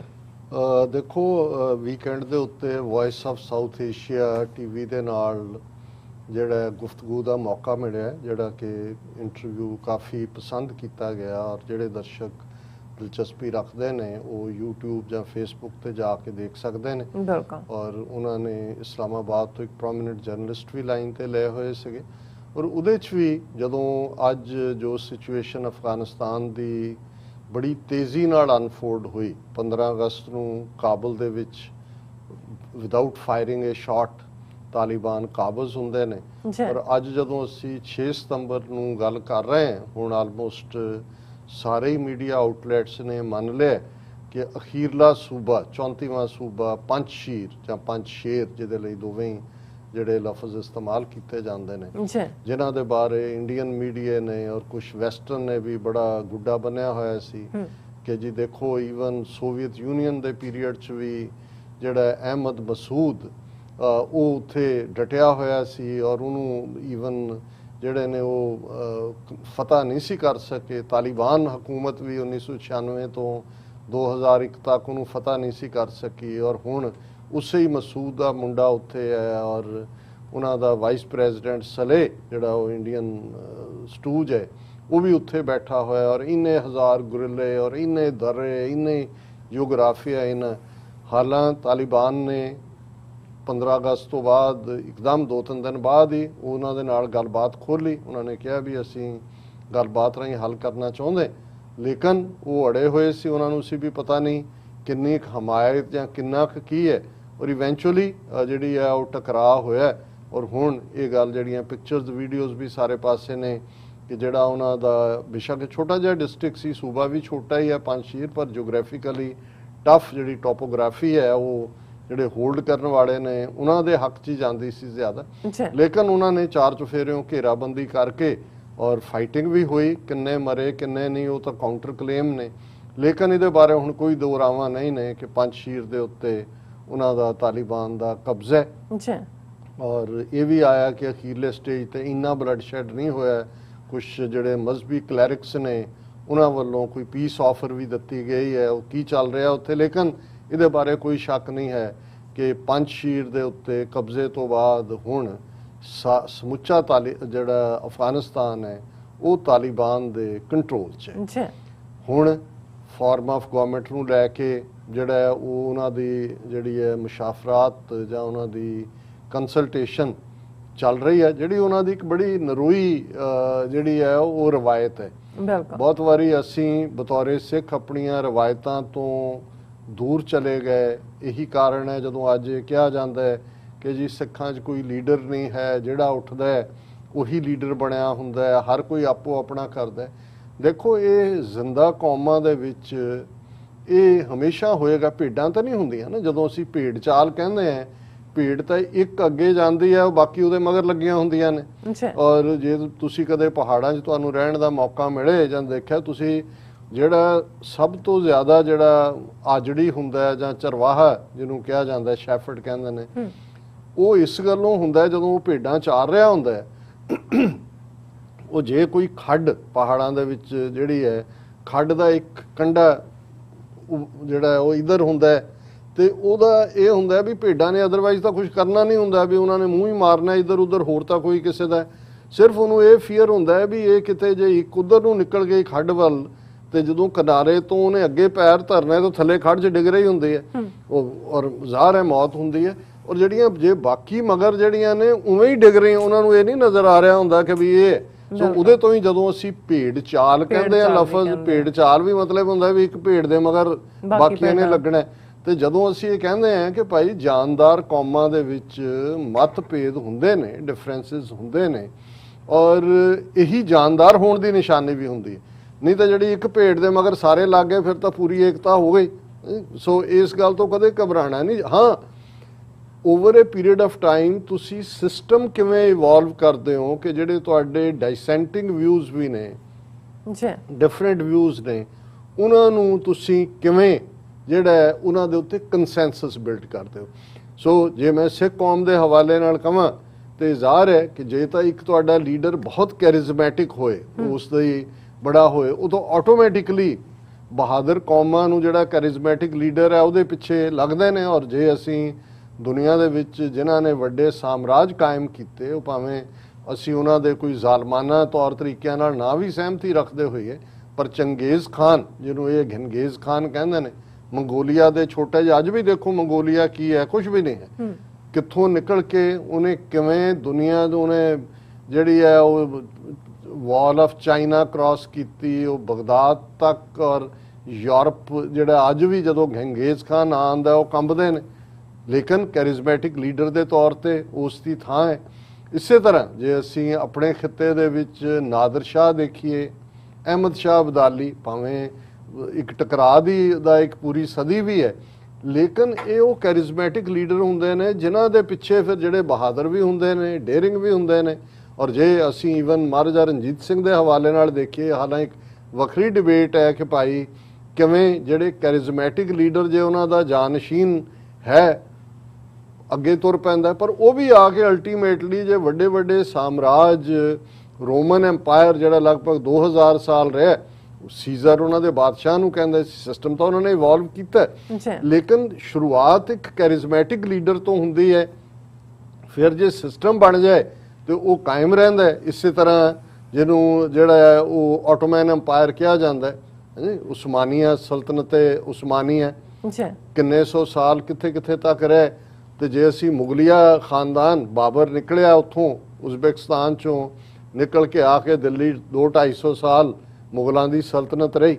ਲੇਕਿਨ ਜਦੋਂ ਅਸੀਂ ਕਿਸੇ ਵੀ ਖਿੱਤੇ ਦਾ ਇੱਕ ਪਾਸੇ ਜੋਗਰਾਫੀਆ, ਅਫਗਾਨਿਸਤਾਨ ਦੇ ਜੇ ਹਵਾਲੇ ਨਾਲ ਗੱਲ ਕਰੀਏ, ਫਿਰ ਲੋਕਾਂ ਦੀ ਤਰਬੀਅਤ ਦੇਖੀਏ, ਤੇ ਫਿਰ ਉਹਨਾਂ ਲੋਕਾਂ ਵੱਲੋਂ ਜਿਹੜਾ ਸਿਸਟਮ ਇਵੋਲਵ ਕੀਤਾ ਜਾਂਦਾ ਹੈ, ਜਿਹੜਾ ਅਲਟੀਮੇਟਲੀ ਟਾਈਮ ਟੈਸਟਡ ਵੀ ਹੁੰਦਾ ਹੈ ਤੇ ਕੰਮ ਵੀ ਉਹੀ ਕਰਦਾ ਹੈ। ਸਿੱਖਾਂ ਦੇ ਹਵਾਲੇ ਨਾਲ ਵੀ ਬਾਬਾ ਬੰਦਾ ਸਿੰਘ ਬਹਾਦਰ ਇੱਕ ਕੈਰਿਜ਼ਮੈਟਿਕ ਪਰਸਨੈਲਿਟੀ ਸਨ, ਜਿਨ੍ਹਾਂ ਨੂੰ 10ਵੇਂ ਪਾਤਸ਼ਾਹ ਨੇ ਥਾਪੜਾ ਦੇ ਕੇ ਭੇਜਿਆ।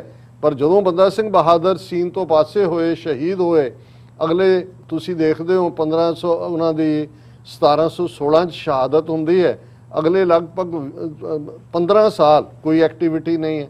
ਫਿਰ ਸਿਸਟਮ ਇਵੋਲਵ ਸਿੱਖਾਂ ਨੇ ਕੀਤਾ ਜਿਹਨੂੰ ਅਸੀਂ ਸਰਬੱਤ ਖਾਲਸਾ ਸਿਸਟਮ ਕਹਿੰਦੇ ਹਾਂ। ਔਰ ਜਦੋਂ ਮੈਂ ਅਫਗਾਨ ਕਬੀਲਿਆਂ ਦਾ ਜਰਗਾ ਸਿਸਟਮ ਦੇਖਦਾ ਤੇ ਇਹ ਜਰਗਾ ਸਿਸਟਮ ਤਾਂ ਹਜ਼ਾਰਾਂ ਸਾਲ ਪੁਰਾਣਾ ਹੈ, ਇਸਲਾਮ ਤੋਂ ਵੀ ਪਹਿਲਾਂ ਦਾ, ਉਹ ਉਹਨਾਂ ਦਾ ਟਰਾਈਬਲ ਹੈ, ਕਿ ਕਿਵੇਂ ਉਹ ਮੁਸ਼ਾਫਰਤ ਕਰਦੇ ਨੇ ਬੈਠ ਕੇ, ਔਰ ਉਸ ਦੇ ਵਿੱਚ ਫੈਸਲੇ ਮੈਜੋਰਟੀ ਮਾਈਨੋਰਟੀ ਨਾਲ ਨਹੀਂ ਲਏ ਜਾਂਦੇ, ਕੰਸੈਂਸਸ ਨਾਲ ਲਏ ਜਾਂਦੇ ਨੇ, ਜਿਹਨੂੰ ਸਰਬਸੰਮਤੀ ਕਿਹਾ ਜਾਂਦਾ। ਹੁਣ ਸਰਬੱਤ ਖਾਲਸਾ ਇੰਸਟੀਟਿਊਸ਼ਨ ਜਿਹੜੀ ਲਗਭਗ 1730 ਚ ਸ਼ੁਰੂ ਹੁੰਦੀ ਹੈ ਔਰ 1799 ਤੱਕ ਆਲਮੋਸਟ ਉਹ ਰਹਿੰਦੀ ਹੈ। ਔਰ ਮਹਾਰਾਜਾ ਰਣਜੀਤ ਸਿੰਘ ਦੇ ਵੇਲੇ ਫਿਰ ਉਹ ਬਾਦਸ਼ਾਹ ਦਾ ਕਨਸੈਪਟ ਆ ਗਿਆ, ਜਿਹੜਾ ਸਿੱਖ ਫਿਲਾਸਫੀ ਦੇ ਮੁਤਾਬਕ ਨਹੀਂ ਹੈ, ਕਲੈਕਟਿਵ ਕਾਮਨਵੈਲਥ ਸੀ। ਜਦੋਂ ਸਰਬੱਤ ਖਾਲਸਾ ਕਿਹਾ ਜਾਂਦਾ ਸੀ, ਇਹਦਾ ਮਤਲਬ ਹੈ ਇਹ ਤੁਹਾਡੀ ਕਾਮਨਵੈਲਥ ਹੈ, ਉਹਦੇ 'ਚ ਹਰ ਇੱਕ ਦੀ ਪਾਰਟਿਸਿਪੇਸ਼ਨ ਹੈ। ਇੱਕ ਗਰੀਬ ਤੋਂ ਗਰੀਬ ਸਿੱਖ ਵੀ ਉਹਦੇ ਕੋਲ ਹੱਕ ਸੀ ਆਪਣਾ ਜਿਹੜਾ ਡਿਸੈਂਟਿੰਗ ਨੋਟ ਦੇਣ ਦਾ। ਔਰ ਕੋਈ ਵੀ ਫੈਸਲਾ ਜਿਹਦੇ ਲਈ ਅਸੀਂ ਗੁਰਮਤਾ ਲਫ਼ਜ਼ ਜਿਹੜਾ ਉਹਨੂੰ ਕਾਇਨ ਕੀਤਾ ਉਹ ਗੁਰੂ ਗ੍ਰੰਥ ਸਾਹਿਬ ਦੀ ਹਜ਼ੂਰੀ 'ਚ ਹੁੰਦਾ ਸੀ। ਉਦੋਂ ਹੀ ਗੁਰਮਤਾ ਲਾਗੂ ਹੁੰਦਾ ਸੀ ਜਦੋਂ ਹਰ ਇੱਕ ਦੀ ਤਸੱਲੀ ਹੈ ਜਾਂ ਜਿਹਨੇ ਕੋਈ ਡਿਸੈਂਟ ਕੀਤਾ ਉਹਦੇ ਪੁਆਇੰਟ ਨੂੰ ਜਿਹੜਾ ਉਹ ਇਨਕਲੂਡ ਕਰ ਲਿਆ ਗਿਆ ਜਾਂ ਉਹਨੇ ਉਸ ਨੂੰ ਵਾਪਸ ਲੈ ਲਿਆ। ਸੋ ਮੈਂ ਇਹ ਇਸ ਲਈ ਕਹਿ ਰਿਹਾ ਕਿ ਜਦੋਂ ਇਹ ਨੇਸ਼ਨ ਬਿਲਡਿੰਗ ਦੀ ਗੱਲ ਅਮਰੀਕਾ ਨੇ 20 ਸਾਲ ਪਹਿਲਾਂ ਉੱਥੇ ਜਾ ਕੇ ਬੈਠੇ ਆਪਣੇ ਢੰਗ ਦੀ ਸੋ ਕਾਲ ਡੈਮੋਕ੍ਰੇਸੀ ਉਹਨਾਂ ਤੇ ਥੋਪਣੀ ਚਾਹੀ ਤੇ ਇਹ ਵਾਕਫ ਨਹੀਂ ਸੀ ਕਿ ਵੀ ਜਾਂ ਅੱਖਾਂ ਬੰਦ ਹੋ ਜਾਂਦੀਆਂ ਨੇ ਜਾਂ ਕਈ ਵਾਰੀ ਰੱਬ ਅੰਨ੍ਹਿਆ ਕਰ ਦਿੰਦਾ ਕਿ ਭਾਈ ਉਹਨਾਂ ਦਾ ਜਿਹੜਾ ਸਿਸਟਮ ਹੈ ਉਹਨਾਂ ਨੂੰ ਤੁਸੀਂ ਉਹਨਾਂ ਦੇ ਸਿਸਟਮ ਦੇ ਥੱਲੇ ਹੀ ਉਹ ਆਪਣੇ ਆਪ ਨੂੰ, ਇੱਕ ਤਾਂ ਉਹ ਕਿਸੇ ਦੇ ਇੰਟਰਫੇਰੈਂਸ ਨਹੀਂ ਚਾਹੁੰਦੇ, ਤੁਸੀਂ ਕੌਣ ਹੋ ਉਹਨਾਂ ਨੂੰ ਦੱਸੋ ਜਾ ਕੇ ਪਠਾਨਾਂ ਨੂੰ ਅਫਗਾਨਾਂ ਨੂੰ ਕਿ ਉਹਨਾਂ ਨੇ ਕਿਵੇਂ ਦਾ ਸਿਸਟਮ ਰੱਖਣਾ। ਔਰ ਦੂਸਰਾ ਜਿਹੜਾ ਉਹਨਾਂ ਦਾ ਹਜ਼ਾਰਾਂ ਸਾਲਾਂ ਤੋਂ ਜਿਹੜਾ ਉਹਨਾਂ ਦਾ ਐਸਟੈਬਲਿਸ਼ ਸਿਸਟਮ ਹੈ ਲੋਇਆ ਜਿਰਗਾ ਜਿਸ ਨੂੰ ਕਹਿੰਦੇ ਨੇ, ਜਿਹਦੇ 'ਚ ਉਹਨਾਂ ਦੇ ਐਲਡਰਸ ਬੈਠਦੇ ਨੇ, ਉਹ ਮੁਸ਼ਾਵਰਤ ਕਰਦੇ ਨੇ, ਕੋਈ ਵੀ ਜਿਹੜਾ ਉਸ ਦੇ ਉੱਤੇ ਫੈਸਲਾ ਲਿਆ ਜਾਂਦਾ ਹੈ ਯੂਨੈਨਿਮਿਟੀ ਦੇ ਨਾਲ ਔਰ ਫਿਰ ਹਰ ਕੋਈ ਫਿਰ ਪੂਰਾ ਕਬੀਲਾ ਜਿਸ ਦਾ ਵੀ ਉਹ ਜਿਰਗਾ ਔਰ ਉਸ ਤੋਂ ਫਿਰ ਵੱਡੇ ਕਬੀਲਿਆਂ ਦੇ ਜਿਰਗੇ, ਜਿਵੇਂ ਇਸ ਪਾਸੇ ਹੁਣ ਪੰਚਾਇਤ ਤੇ ਮਹਾਂ ਪੰਚਾਇਤ ਇਹ ਲਫ਼ਜ਼ ਦੁਹਰਾਏ ਜਾ ਰਹੇ ਨੇ। ਕਿਸਾਨਾਂ ਦੀ ਮਹਾਂ ਪੰਚਾਇਤ ਮੁਜ਼ੱਫਰਨਗਰ 'ਚ ਹੁੰਦੀ ਹੈ, ਬੜੀ ਲੱਖਾਂ ਦੀ ਗਿਣਤੀ 'ਚ ਲੋਕ ਆਉਂਦੇ ਨੇ, ਉਹਨੂੰ ਕੋਈ ਪੋਲੀਟੀਕਲੀ ਇੰਟਰਪ੍ਰੀਟ ਕਰ ਰਿਹਾ, ਕੋਈ ਕਿਵੇਂ ਕਰ ਰਿਹਾ। ਹਾਲਾਂਕਿ ਉਹਦੇ 'ਚ ਵੀ ਅਲਟੀਮੇਟਲੀ ਪਰਸਨੈਲਿਟੀ ਤਾਂ ਪਰਸਨੈਲਿਟੀ ਹੁੰਦੀ ਹੈ। ਜੇ ਕੋਈ ਵੀ ਟਾਵਰਿੰਗ ਪਰਸਨੈਲਿਟੀ ਹੈ ਲੋਕ ਬੰਦੇ ਦੇ ਪਿੱਛੇ ਲੱਗਦੇ ਨੇ, ਲੇਕਿਨ ਇੱਕ ਸਿਸਟਮ ਹੈ, ਜੇ ਬੰਦਾ ਵਿਕ ਜਾਏ, ਝੁਕ ਜਾਏ, ਮਰ ਜਾਏ, ਸਿਸਟਮ ਉਹਨੂੰ ਥਰੋ ਕਰਦਾ। ਔਰ ਜੇ ਹੁਣ ਇਹ ਇਸ ਗੱਲ ਨੂੰ ਲੈ ਕੇ ਹਰ ਇੱਕ ਨੂੰ ਹੈਰਾਨੀ ਹੈ ਔਰ ਖਾਸ ਤੌਰ ਤੇ ਜਿਵੇਂ ਤੁਸੀਂ ਜ਼ਿਕਰ ਕੀਤਾ ਜਨਰਲ ਸਰ ਨਿਕ ਕਾਰਟਰ ਜਿਹੜਾ ਬ੍ਰਿਟਿਸ਼ ਫੌਜ ਦਾ ਮੁਖੀ ਹੈ, ਉਹਨੇ ਪਹਿਲਾਂ ਵੀ ਕਿਹਾ ਪਰ BBC ਨੂੰ ਦਿੱਤਾ ਉਹਦਾ ਇੱਕ ਇੰਟਰਵਿਊ ਜਿਹਦਾ ਬੜਾ ਪਪੂਲਰ ਹੋਇਆ ਔਰ ਉਹਦੀ ਪਹਿਲੀ ਲਾਈਨ ਇਹ everyone got it wrong on Taliban take over ਕਿ ਵੀ ਸਾਰੇ ਹੀ ਗਲਤ ਸਾਬਤ ਹੋਏ ਕਿ ਵੀ ਇਹ ਕਿਵੇਂ ਇੰਨੀ ਤੇਜ਼ੀ ਨਾਲ ਉਹਨਾਂ ਨੇ ਸਾਰਾ ਕੁਝ ਲੈ ਲਿਆ। ਉਹਦਾ ਰੀਜ਼ਨ ਇਹ ਹੈ ਕਿ ਜਦੋਂ ਤੱਕ ਤੁਸੀਂ ਲੋਕਾਂ ਦੀ ਤਰਬੀਅਤ, ਉਹਨਾਂ ਦਾ ਸੁਭਾਅ ਔਰ ਉਹਨਾਂ ਦੀ ਤਾਕਤ ਕਿੱਥੋਂ ਨਿਕਲਦੀ ਹੈ। ਹੁਣ ਜੇ ਤਾਕਤ ਦਾ ਨਿਕਲਣਾ ਅਸੀਂ ਦੇਖਦੇ ਹਾਂ, ਜੇ 18ਵੀਂ ਸਦੀ ਦੀ ਅਸੀਂ ਸਿੱਖ ਹਵਾਲੇ ਨਾਲ ਗੱਲ ਕਰੀਏ, ਮੈਂ ਨਾਦਰ ਸ਼ਾਹ ਔਰ ਜ਼ਕਰੀਆ ਖਾਨ ਦਾ ਡਾਇਲੌਗ ਦੱਸਿਆ ਸੀ ਕਿ ਵੀ ਨਾਦਰ ਸ਼ਾਹ ਜਦੋਂ ਦਿੱਲੀ ਨੂੰ ਲੁੱਟ ਕੇ ਕੋਹਿਨੂਰ ਹੀਰਾ ਔਰ ਹਜ਼ਾਰਾਂ ਐਲੀਫੈਂਟ ਗੱਡਿਆਂ ਔਰ ਦੂਜਿਆਂ ਤੇ ਲੱਦ ਕੇ ਸਮਾਨ ਲਿਜਾ ਰਿਹਾ ਤੇ ਸਿੱਖਾਂ ਦੇ ਗੁਰੀਲੇ ਦਸਤੇ ਉਹ ਇੱਥੋਂ ਹੀ ਜਮਨਾ ਲੰਘਦਿਆਂ ਹੀ ਰਾਵੀ ਤੋਂ ਲੈ ਕੇ ਤੇ ਜੇਲਮ ਤੱਕ ਛਾਪਾ ਮਾਰ ਕਰਕੇ ਖੋਹ ਰਹੇ ਨੇ ਸਮਾਨ। ਤੇ ਉਹ ਪੁੱਛਦਾ ਆਪਣੇ ਨਾਲ ਲਾਹੌਰ ਦਾ ਗਵਰਨਰ ਹੈ ਜ਼ਕਰੀਆ ਖਾਨ ਜਿਹੜਾ ਮੁਗਲਾਂ ਦੀ ਥਾਂ ਉਹਨੇ ਆਪਣੀ ਲਾਇਲਟੀ ਇੱਧਰ ਸ਼ਿਫਟ ਕਰ ਲਈ ਸੀ, ਵੀ ਕੌਣ ਨੇ ਜਿਨ੍ਹਾਂ ਨੇ ਮੈਨੂੰ ਲੁੱਟਣ ਦੀ ਹਿੰਮਤ ਕੀਤੀ ਹੈ। ਤਾਂ ਉਹਨੇ ਆਪਣਾ ਵੇਰਵਾ ਦਿੱਤਾ, ਜਿਹੜੀ ਰੈਲੇਵੈਂਟ ਗੱਲ ਹੈ। ਉਹਨੇ ਕਿਹਾ ਇਹ ਰਹਿੰਦੇ ਕਿੱਥੇ ਨੇ, ਇਹਨਾਂ ਦੇ ਹੈਬਿਟੇਟ ਕੀ ਨੇ। ਉਹ ਕਹਿੰਦਾ ਵੀ ਘੋੜਿਆਂ ਦੀਆਂ ਕਾਠੀਆਂ ਇਹਨਾਂ ਦੇ ਘਰ ਹੈ, ਜ਼ੀਨ ਘੋੜੇ ਦੀ। ਉਹਨੇ ਕਿਹਾ ਕਿ ਪੁੱਤਰ ਖਬਰਦਾਰ, ਇਹਨਾਂ 'ਚੋਂ ਹਕੂਮਤ ਦੀ ਬੋ ਆਉਂਦੀ ਹੈ। ਸੋ ਮਤਲਬ ਇਹ ਹੈ ਕਿ ਜਦੋਂ ਇਹ ਹੈ ਤੁਹਾਡਾ ਫੇਥ ਔਰ ਡੈਡੀਕੇਸ਼ਨ।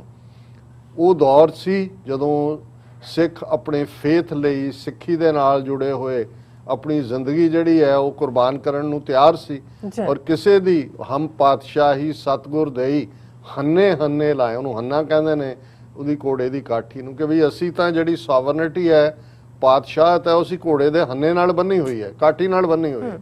ਜੈ ਜੈ ਬਹਿ ਜ਼ਮੀਨ ਮਲ ਤਹਿ ਤਹਿ ਤਖਤ ਬਣਾਏ, ਜਿੱਥੇ ਅਸੀਂ ਬੈਠ ਜਾਈਏ ਉੱਥੇ ਹੀ ਤਖਤ ਹੈ। ਹੁਣ ਜੇ ਤੁਸੀਂ ਇਹ ਮਿਸਟਰ ਨਿਕ ਕਾਰਟਰ ਹੋਏ ਜਾਂ ਦੁਨੀਆ ਦੇ ਬੜੇ ਐਕਸਪਰਟ ਥਿੰਕ ਟੈਂਕ ਔਰ ਜਿਹੜੇ ਬੜੇ ਬੜੇ ਉਹਨਾਂ ਦੇ ਐਕਸਪਰਟਸ ਇਹਨਾਂ ਨੂੰ ਸਮਝ ਨਹੀਂ ਆ ਰਹੀ, ਸਮਝਣਾ ਬੜਾ ਸੌਖਾ ਹੈ। ਤਾਕਤ ਫੇਥ ਚੋਂ ਨਿਕਲਦੀ ਹੈ। ਤਾਲਿਬਾਨ ਦੀਨ ਦੇ ਨਾਲ ਜੁੜੇ ਹੋਏ, ਇਨ ਸਪਾਈਟ ਆਫ ਉਹਨਾਂ ਦੀਆਂ ਮੈਂ ਜਿਹੜੀਆਂ ਜ਼ਿਆਦਤੀਆਂ ਜਾਂ ਧੱਕਿਆਂ ਨੂੰ ਤੁਸੀਂ ਪਾਸੇ ਰੱਖ ਲਓ, ਸਾਂਝ ਕੀਚਾ ਗੁਣਾ ਘੇਰੀ ਛੋੜ ਆਵਗੁਣ ਚੱਲੀ। ਹੁਣ ਫੈਰੋਸ਼ੀਅਸ ਔਰ ਫੀਅਰਸਲੀ ਇੰਡੀਪੈਂਡੈਂਟ, ਇਹ ਤਾਂ ਉਹਨਾਂ ਦੇ ਖੂਨ 'ਚ ਹੈ, ਉਹਨਾਂ ਦਾ ਇਤਿਹਾਸ ਹੈ, ਉਹਨਾਂ ਦੀਆਂ ਰਵਾਇਤਾਂ ਨੇ ਔਰ ਜਾਂਬਾਜ਼ ਕਿਸਮ ਦੇ ਲੋਕ ਨੇ।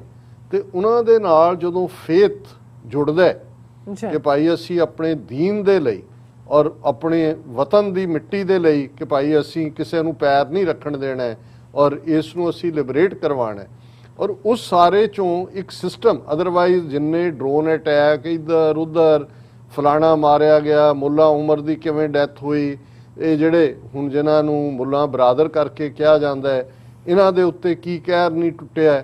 ਜਿਹੜੇ ਸਰਵਾਈਵਰ ਨੇ, ਇਸੇ ਤਰ੍ਹਾਂ हकानी नैटवर्क है, दूसरे नैटवर्क ने, पर ऐसा की सिस्टम सी कि इन्ने मुखबर हुण जे लख बंदा जहाज भर के अमरीका वाले जां यूरोप वाले लख प्लस लियाए ने, ये वो सी कि सारे उन्हां नाल कर रहे। इहदे बावजूद लोग ये जिहड़े ने किवें सरवाइव कीते, बिल्कुल सिंपल हथियारां दे नाल। एक तां लोकां दी हमदर्दी, इस गल दा ध्यान रहे जदों ये कहा जाता है कि भाई लोकां दे घर बागियां दे किले हुंदे ने, मतलब ये है भी ਜਿਹੜੀਆਂ एस्टैबलिशमेंट्स ने उन्हां कोल तां किले ने, उन्हां कोल ड्रोन ने, उन्हां कोल बॉम्ब्स ने, उन्हां कोल दूजा है, पर उन्हां कोल लोकां दी हमदर्दी नहीं है।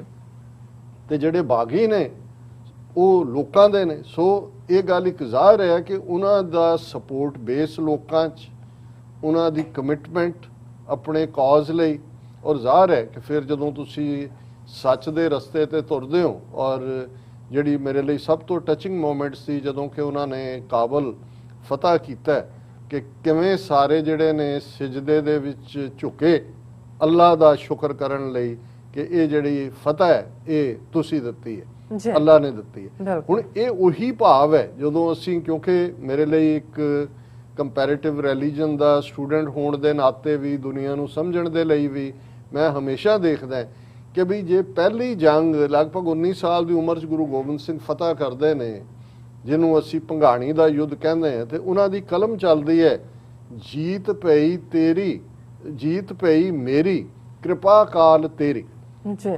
ਕਿ ਭਾਵੇਂ ਜਿੱਤ ਮੇਰੀ ਹੋਈ ਨਹੀਂ, ਇਹ ਕਿਰਪਾ ਕਰਨ ਵਾਲੇ, ਬਖਸ਼ਾ ਕਰਨ ਵਾਲੇ ਰੱਬ ਵਾਹਿਗੁਰੂ, ਇਹ ਤੇਰੀ ਅਕਾਲ ਪੁਰਖ, ਇਹ ਤੇਰੀ ਜਿੱਤ ਹੈ। ਜੀਤ ਭਈ ਮੇਰੀ, ਕਿਰਪਾ ਕਾਲ ਕੇਰੀ। ਹੁਣ ਇਹ ਜਿਹੜੀ ਸਪਿਰਿਟ ਹੈ, ਔਰ ਇਹੀ ਜਦੋਂ ਉਹਨੂੰ ਸਰਪ੍ਰਾਈਜ਼ਿੰਗ ਐਲੀਮੈਂਟ ਕਹਿੰਦਾ ਹੈ ਜਿਹੜਾ ਮਿਸਟਰ ਨਿਕ ਕਾਰਟਰ ਹੈ, ਤੇ ਕਿਉਂਕਿ ਇਹ ਫੇਥ ਦੀ ਤਾਕਤ ਨੂੰ ਨਹੀਂ ਸਮਝਦੇ। ਇਹ ਪਹਿਲੀ ਗੱਲ ਬੜੀ ਜ਼ਰੂਰੀ ਹੈ। ਔਰ ਅਸੀਂ ਜਦੋਂ ਅੱਜ ਸਿੱਖ ਕੌਮ ਦੇ ਹਵਾਲੇ ਨਾਲ ਆਪਣੀ ਸਟਰਗਲ ਦੀ ਗੱਲ ਕਰਦੇ, ਜੰਗਾਂ ਕਦੇ ਵੀ ਗਿਣਤੀਆਂ ਮਿਣਤੀਆਂ ਨਾਲ ਨਹੀਂ ਜਿੱਤੀਆਂ ਜਾਂਦੀਆਂ। ਜੇ ਗਿਣਤੀਆਂ ਮਿਣਤੀਆਂ ਨਾਲ ਜਿੱਤੀਆਂ ਜਾਂਦੀਆਂ ਹੁੰਦੀਆਂ ਤੇ ਪ੍ਰੈਜ਼ੀਡੈਂਟ ਬਾਈਡਨ ਵਾਈਟ ਹਾਊਸ 'ਚ ਕਹਿ ਰਹੇ ਸੀ ਕਿ ਜੀ 3 ਲੱਖ ਟ੍ਰੇਨਡ ਫੌਜ ਵਿਦ ਲੇਟੈਸਟ ਵੈਲ ਇਕਵਿਪਡ ਇਹ ਉਹ ਰਗਡ 65-70,000 ਪੀਪਲ। ਹੁਣ ਕਿਵੇਂ ਉਹ ਬਿਲਕੁਲ ਸਧਾਰਨ ਜੇ 65-70 ਹਜ਼ਾਰ ਲੋਕ ਜਿਹੜੇ ਜਿਨ੍ਹਾਂ ਨੂੰ ਕਿਸੇ ਅਮਰੀਕਾ ਜਾਂ ਨੈਟੋ ਜਾਂ ਕਿਸੇ ਜਨਰਲਸ ਨੇ ਨਹੀਂ ਸੀ ਟ੍ਰੇਨਡ ਕੀਤਾ ਹੋਇਆ, ਕਿਵੇਂ ਉਹ ਜਿੱਤੇ? ਇਹ ਫੇਥ ਦੀ ਤਾਕਤ ਹੈ। ਔਰ ਕਿਉਂਕਿ ਇਹਨਾਂ ਦੇ ਲਈ ਇਹ ਸਮਝ ਤੋਂ ਬਾਹਰ ਹੈ, ਔਰ ਇਹੀ ਰੀਜ਼ਨ, ਇਹ ਕੋਈ ਨਹੀਂ ਹੈ ਕਿ ਵੀ ਅਸੀਂ ਅੱਜ ਦੇਖ ਰਹੇ ਹਾਂ, ਦੁਨੀਆ ਜਿੱਥੇ ਵੀ ਜਦੋਂ ਵੀ ਤੁਹਾਡੀਆਂ ਹੁੰਦੀਆਂ ਨੇ, ਅਸੀਂ ਸਿੱਖ ਕੌਮ ਦੇ ਆਪਣੇ ਹਵਾਲੇ ਨਾਲ ਆਪਣੇ ਲੋਕਾਂ ਨੂੰ ਕਿਉਂਕਿ ਸਮਝਾਉਣ ਦੀ ਗੱਲ ਵੀ ਕਰਦੇ ਹਾਂ ਕਿ ਭਾਈ ਗਿਣਤੀ 1.25 ਲੱਖ ਤੋਂ ਸ਼ੁਰੂ ਹੁੰਦੀ ਹੈ, ਕਿਉਂਕਿ ਤੁਹਾਡੀ 1.25 ਲੱਖੀ ਸਪਿਰਿਟ ਤੁਹਾਨੂੰ ਡਿਫਾਇੰਸ ਦੇ ਲਈ ਤਿਆਰ ਰੱਖਦੀ ਹੈ ਕਿ ਕੋਈ ਤੁਹਾਡੇ ਇਰਾਦੇ ਨੂੰ ਡੁਲਾ ਨਹੀਂ ਸਕਦਾ।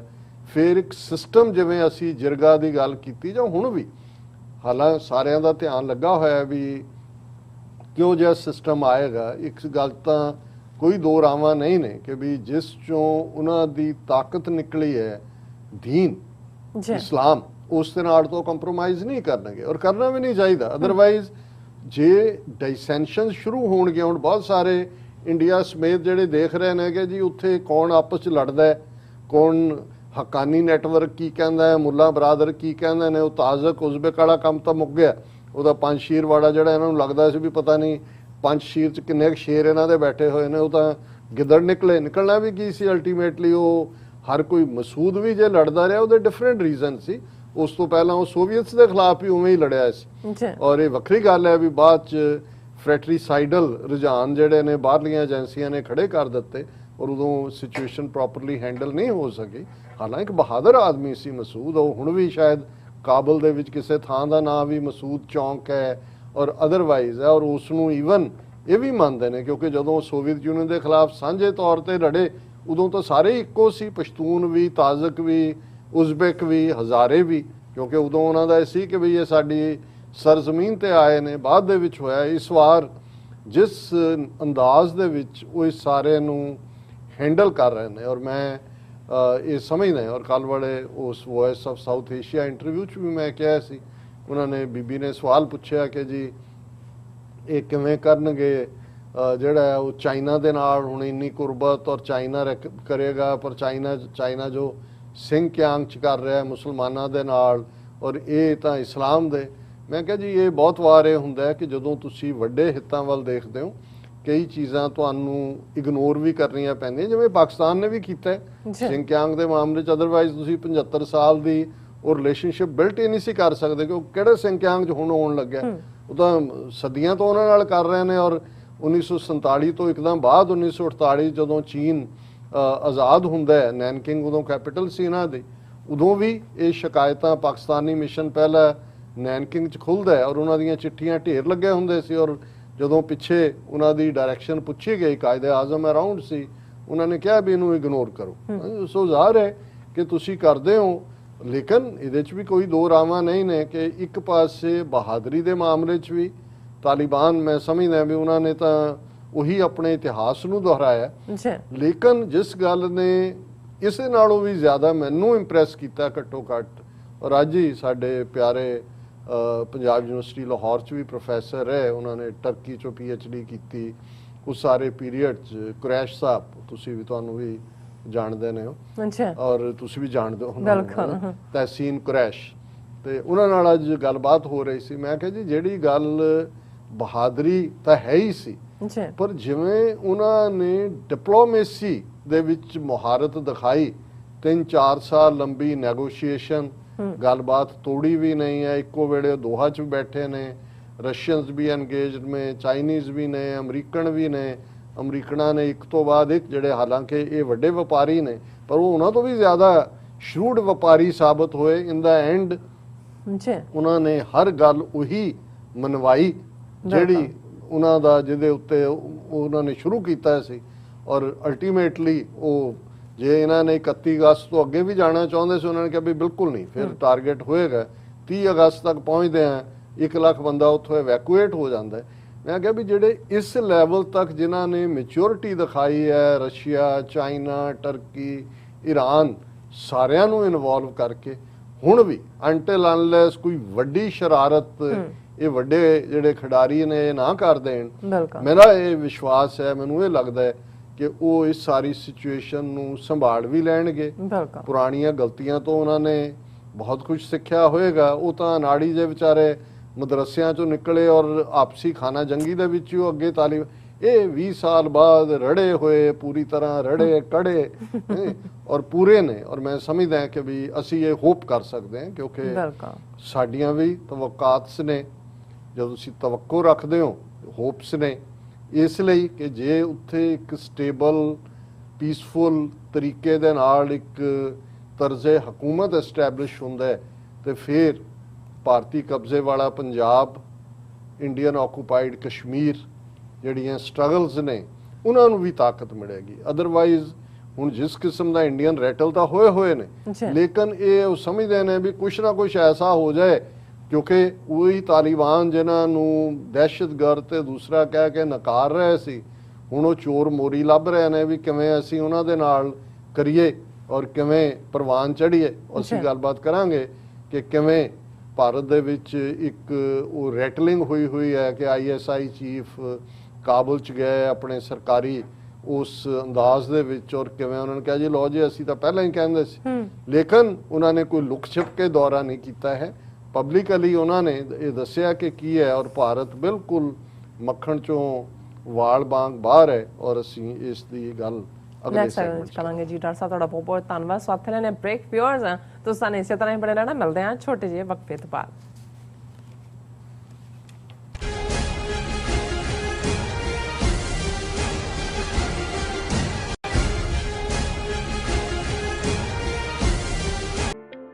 ਸਿਗਨੇਚਰ ਟਰੱਕ ਸਰਵਿਸ ਰਾਊਟ 81 ਉੱਤੇ ਐਗਜ਼ਿਟ 235 ਤੇ ਟਰੱਕਰ ਵੀਰਾਂ ਲਈ 24 ਘੰਟੇ ਰੋਡ ਸਰਵਿਸ ਦੀ ਸੁਵਿਧਾ ਮੌਜੂਦ। Heavy duty repair, oil change, ਪੁਰਾਣੇ ਅਤੇ ਨਵੇਂ tyre, computer diagnostic, DPF cleaning, brake service ਜਾਂ ਰਸਤੇ ਵਿੱਚ ਆਈ ਹਰ ਤਰ੍ਹਾਂ ਦੀ ਰਿਪੇਅਰ ਪ੍ਰੋਫੈਸ਼ਨਲ ਟੀਮ ਵੱਲੋਂ ਕੀਤੀ ਜਾਂਦੀ ਹੈ। ਬ੍ਰੇਕਫਾਸਟ, ਲੰਚ ਅਤੇ ਡਿਨਰ ਲਈ ਪੰਜਾਬੀ ਢਾਬੇ ਦਾ ਆਨੰਦ ਵੀ ਮਾਣੋ। ਡਰਾਈਵਰ ਅਤੇ ਟਰੱਕ ਆਪਰੇਟਰ ਵੀਰ ਡਿਸਪੈਚ ਦੀ ਸਰਵਿਸ ਲਈ ਸਾਡੇ ਨਾਲ ਸੰਪਰਕ ਕਰਨ। Signature truck service 58 triangle drive, wares cave, Virginia.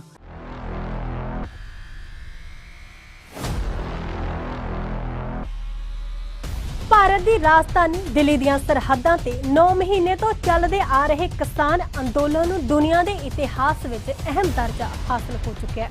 ਕਿਸਾਨ ਅੰਦੋਲਨ ਨੂੰ ਇਹ ਦਰਜਾ ਐਵੇਂ ਨਹੀਂ ਮਿਲਿਆ। ਇਹ ਦਰਜਾ ਹਾਸਲ ਕਰਨ ਲਈ ਕਿਸਾਨਾਂ ਨੂੰ ਬਹੁਤ ਜ਼ਿਆਦਾ ਕੀਮਤ ਚੁਕਾਉਣੀ ਪਈ ਆ। 600 ਤੋਂ ਵੱਧ ਕਿਸਾਨਾਂ ਨੂੰ ਆਪਣੀ ਜਾਨ ਦੀ ਬਾਜੀ ਲਾਉਣੀ ਪਈ। ਹਜ਼ਾਰਾਂ ਕਰੋੜ ਰੁਪਏ ਇਸ ਅੰਦੋਲਨ ਦੀ ਭੇਟ ਚੜਾਉਣੇ ਪਏ। ਜਿਹੜਾ ਕੀਮਤੀ ਸਮਾਂ ਤੇ ਸ਼ਕਤੀ ਖੇਤੀ ਉਤਪਾਦਨ ਵਿੱਚ ਕਿਸਾਨਾਂ ਨੇ ਲਾਉਣਾ ਸੀ, ਉਹ ਮੋਦੀ ਸਰਕਾਰ ਵਿਰੁੱਧ ਲੜਦਿਆਂ ਹੋਇਆਂ ਇਸ ਸੰਘਰਸ਼ ਦੇ ਵਿੱਚ ਲਾਇਆ, ਤਾਂ ਜਾ ਕੇ ਵਿਸ਼ਵ ਦੇ ਇਤਿਹਾਸ ਵਿੱਚ ਕਿਸਾਨ ਅੰਦੋਲਨ ਨੂੰ ਇਹ ਦਰਜਾ ਹਾਸਲ ਹੋਇਆ ਹੈ।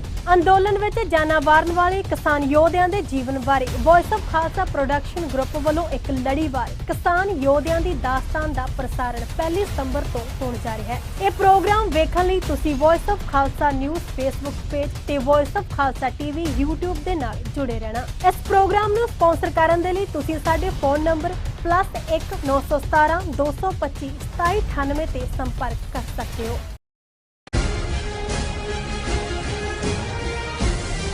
Viewers welcome back on programme. So viewers ਹੁਣ ਆਪਾਂ ਗੱਲਬਾਤ ਕਰਨ ਜਾ ਰਹੇ ਹਾਂ ਕਿ ਪਾਕਿਸਤਾਨ ਦੀ ਪ੍ਰਮੁੱਖ ਖੁਫੀਆ ਏਜੰਸੀ ISI ਦੇ ਮੁਖੀ ਜਨਰਲ ਫੈਜ਼ ਹਮੀਦ ਸਰਕਾਰੀ ਦੌਰੇ ਤੇ ਕਾਬਲ ਪਹੁੰਚੇ ਤੇ ਉਹਨਾਂ ਨੇ ਤਾਲਿਬਾਨ ਦੀ ਪ੍ਰਮੁੱਖ ਜਿਹੜੀ ਲੀਡਰਸ਼ਿਪ ਹੈ ਉਹਨਾਂ ਨਾਲ ਗੱਲਬਾਤ ਕੀਤੀ। ਸੋ ਐਸਾ ਕੋਈ ਲੁਕਵੇਂ ਢੰਗ ਨਾਲ ਨਹੀਂ ਕੀਤਾ ਗਿਆ, ਬਲਕਿ ਇਸ ਦੀ ਪੂਰੀ ਮੀਡੀਆ ਕਵਰੇਜ ਵੀ ਹੋਈ। ਸੋ ਇਸ ਡਿਵੈਲਪਮੈਂਟ ਨੇ ਭਾਰਤ ਸਰਕਾਰ ਤੇ ਉਹਨਾਂ ਦੇ ਗੋਦੀ ਮੀਡੀਆ ਦੇ ਪੈਰਾਂ ਹੇਠ ਜਿਹੜੀ ਹੈ ਜ਼ਮੀਨ ਜਿਹੜੀ ਹੈ ਖਿਸਕਾ ਕੇ ਰੱਖ ਦਿੱਤੀ ਹੈ। ਸੋ ਐਸਾ ਕਿਉਂ ਹੈ, ਸੋ ਇਸ ਬਾਰੇ ਆਪਾਂ ਗੱਲਬਾਤ ਕਰਨ ਜਾ ਰਹੇ ਹਾਂ। ਸੋ ਅਸੀਂ ਚਾਹਾਂਗੇ ਕਿ ਤੁਸੀਂ ਇਸੇ ਤਰ੍ਹਾਂ ਹੀ ਬਣੇ ਰਹਿਣਾ, ਦੇਖਣ ਸੁਣਨ ਲਈ ਐਂਡ ਲਿਖਣ ਲਈ ਤੁਹਾਡਾ ਸਭ ਦਾ ਬਹੁਤ ਬਹੁਤ ਸ਼ੁਕਰੀਆ ਜੀ। ਡਾਕਟਰ ਸਾਹਿਬ ਕੀ ਕਹਿਣਾ ਚਾਹੋਗੇ? ਦੇਖੋ, ਇੱਕ ਤਾਂ ਅਸੀਂ ਆਪਣੇ ਸਾਰੇ ਹੀ ਦਰਸ਼ਕਾਂ ਦਾ ਜਿਹੜੇ ਸਾਨੂੰ ਬਹੁਤ ਪਿਆਰ ਕਰਦੇ ਨੇ ਔਰ ਲੇਟਲੀ ਕਾਫੀ ਵੱਡੀ ਗਿਣਤੀ ਦੇ ਵਿੱਚ ਸਾਡੇ ਸਬਸਕ੍ਰਾਈਬਰ ਵੀ ਬਣੇ ਨੇ, ਉਹਨਾਂ ਦਾ ਸ਼ੁਕਰੀਆ ਵੀ ਅਦਾ ਕਰਦੇ ਹਾਂ। ਉਹਨਾਂ ਦੇ ਬਹੁਤ ਸਾਰੇ ਕਮੈਂਟਸ ਜਿਨ੍ਹਾਂ ਨੂੰ ਅਸੀਂ ਪੜ੍ਹਦੇ ਜ਼ਰੂਰ ਹਾਂ ਪਰ ਹਰ ਇੱਕ ਨੂੰ ਰਿਸਪੌਂਡ ਨਹੀਂ ਕਰ ਸਕਦੇ, ਉਹ ਸਾਡੇ ਲਈ ਬੜੇ ਹੌਸਲਾ ਦੇਣ ਵਾਲੇ ਨੇ। ਔਰ ਮੈਂ ਸਮਝਦਾ ਹਾਂ ਵੀ ਉਸ ਖਿੱਤੇ ਦੀਆਂ ਡਿਵੈਲਪਮੈਂਟਸ ਨੇ ਜਿਹੜਾ ਝੰਡਾ ਅਸੀਂ ਪਿਛਲੇ 4 ਦਹਾਕਿਆਂ ਤੋਂ ਚੁੱਕਿਆ ਹੋਇਆ ਸੀ, ਮੈਨੂੰ ਇਹ ਲੱਗਦਾ ਹੈ ਕਿ ਵੀ ਸਾਡੀ ਮੰਜ਼ਿਲ ਬੜੀ ਕਰੀਬ ਹੈ। ਔਰ ਇਹ ਡਿਵੈਲਪਮੈਂਟਸ ਕਦੀ ਕਦਾਈ ਜਦੋਂ ਅਸੀਂ ਦੇਖਦੇ ਹਾਂ ਕਿ ਹਿਸਟਰੀ ਦਾ ਕੋਈ ਖਾਸ ਐਸਾ ਟਰਨ ਹੁੰਦਾ ਹੈ ਜਿਹਦੇ ਨਾਲ ਅਪ ਡਾਊਨ ਹੋ ਜਾਂਦਾ ਹੈ, ਉਹਨੂੰ ਕਹਿੰਦੇ ਵੀ ਬਿਲਕੁਲ ਉੱਪਰ ਖੜਾ ਹੈ ਉਹ ਸਿਰ ਪਰਨੇ ਡਿੱਗ ਪੈਂਦਾ ਔਰ ਥੱਲੋਂ ਆ ਕੇ ਉੱਪਰ ਖਲੋ ਜਾਂਦਾ।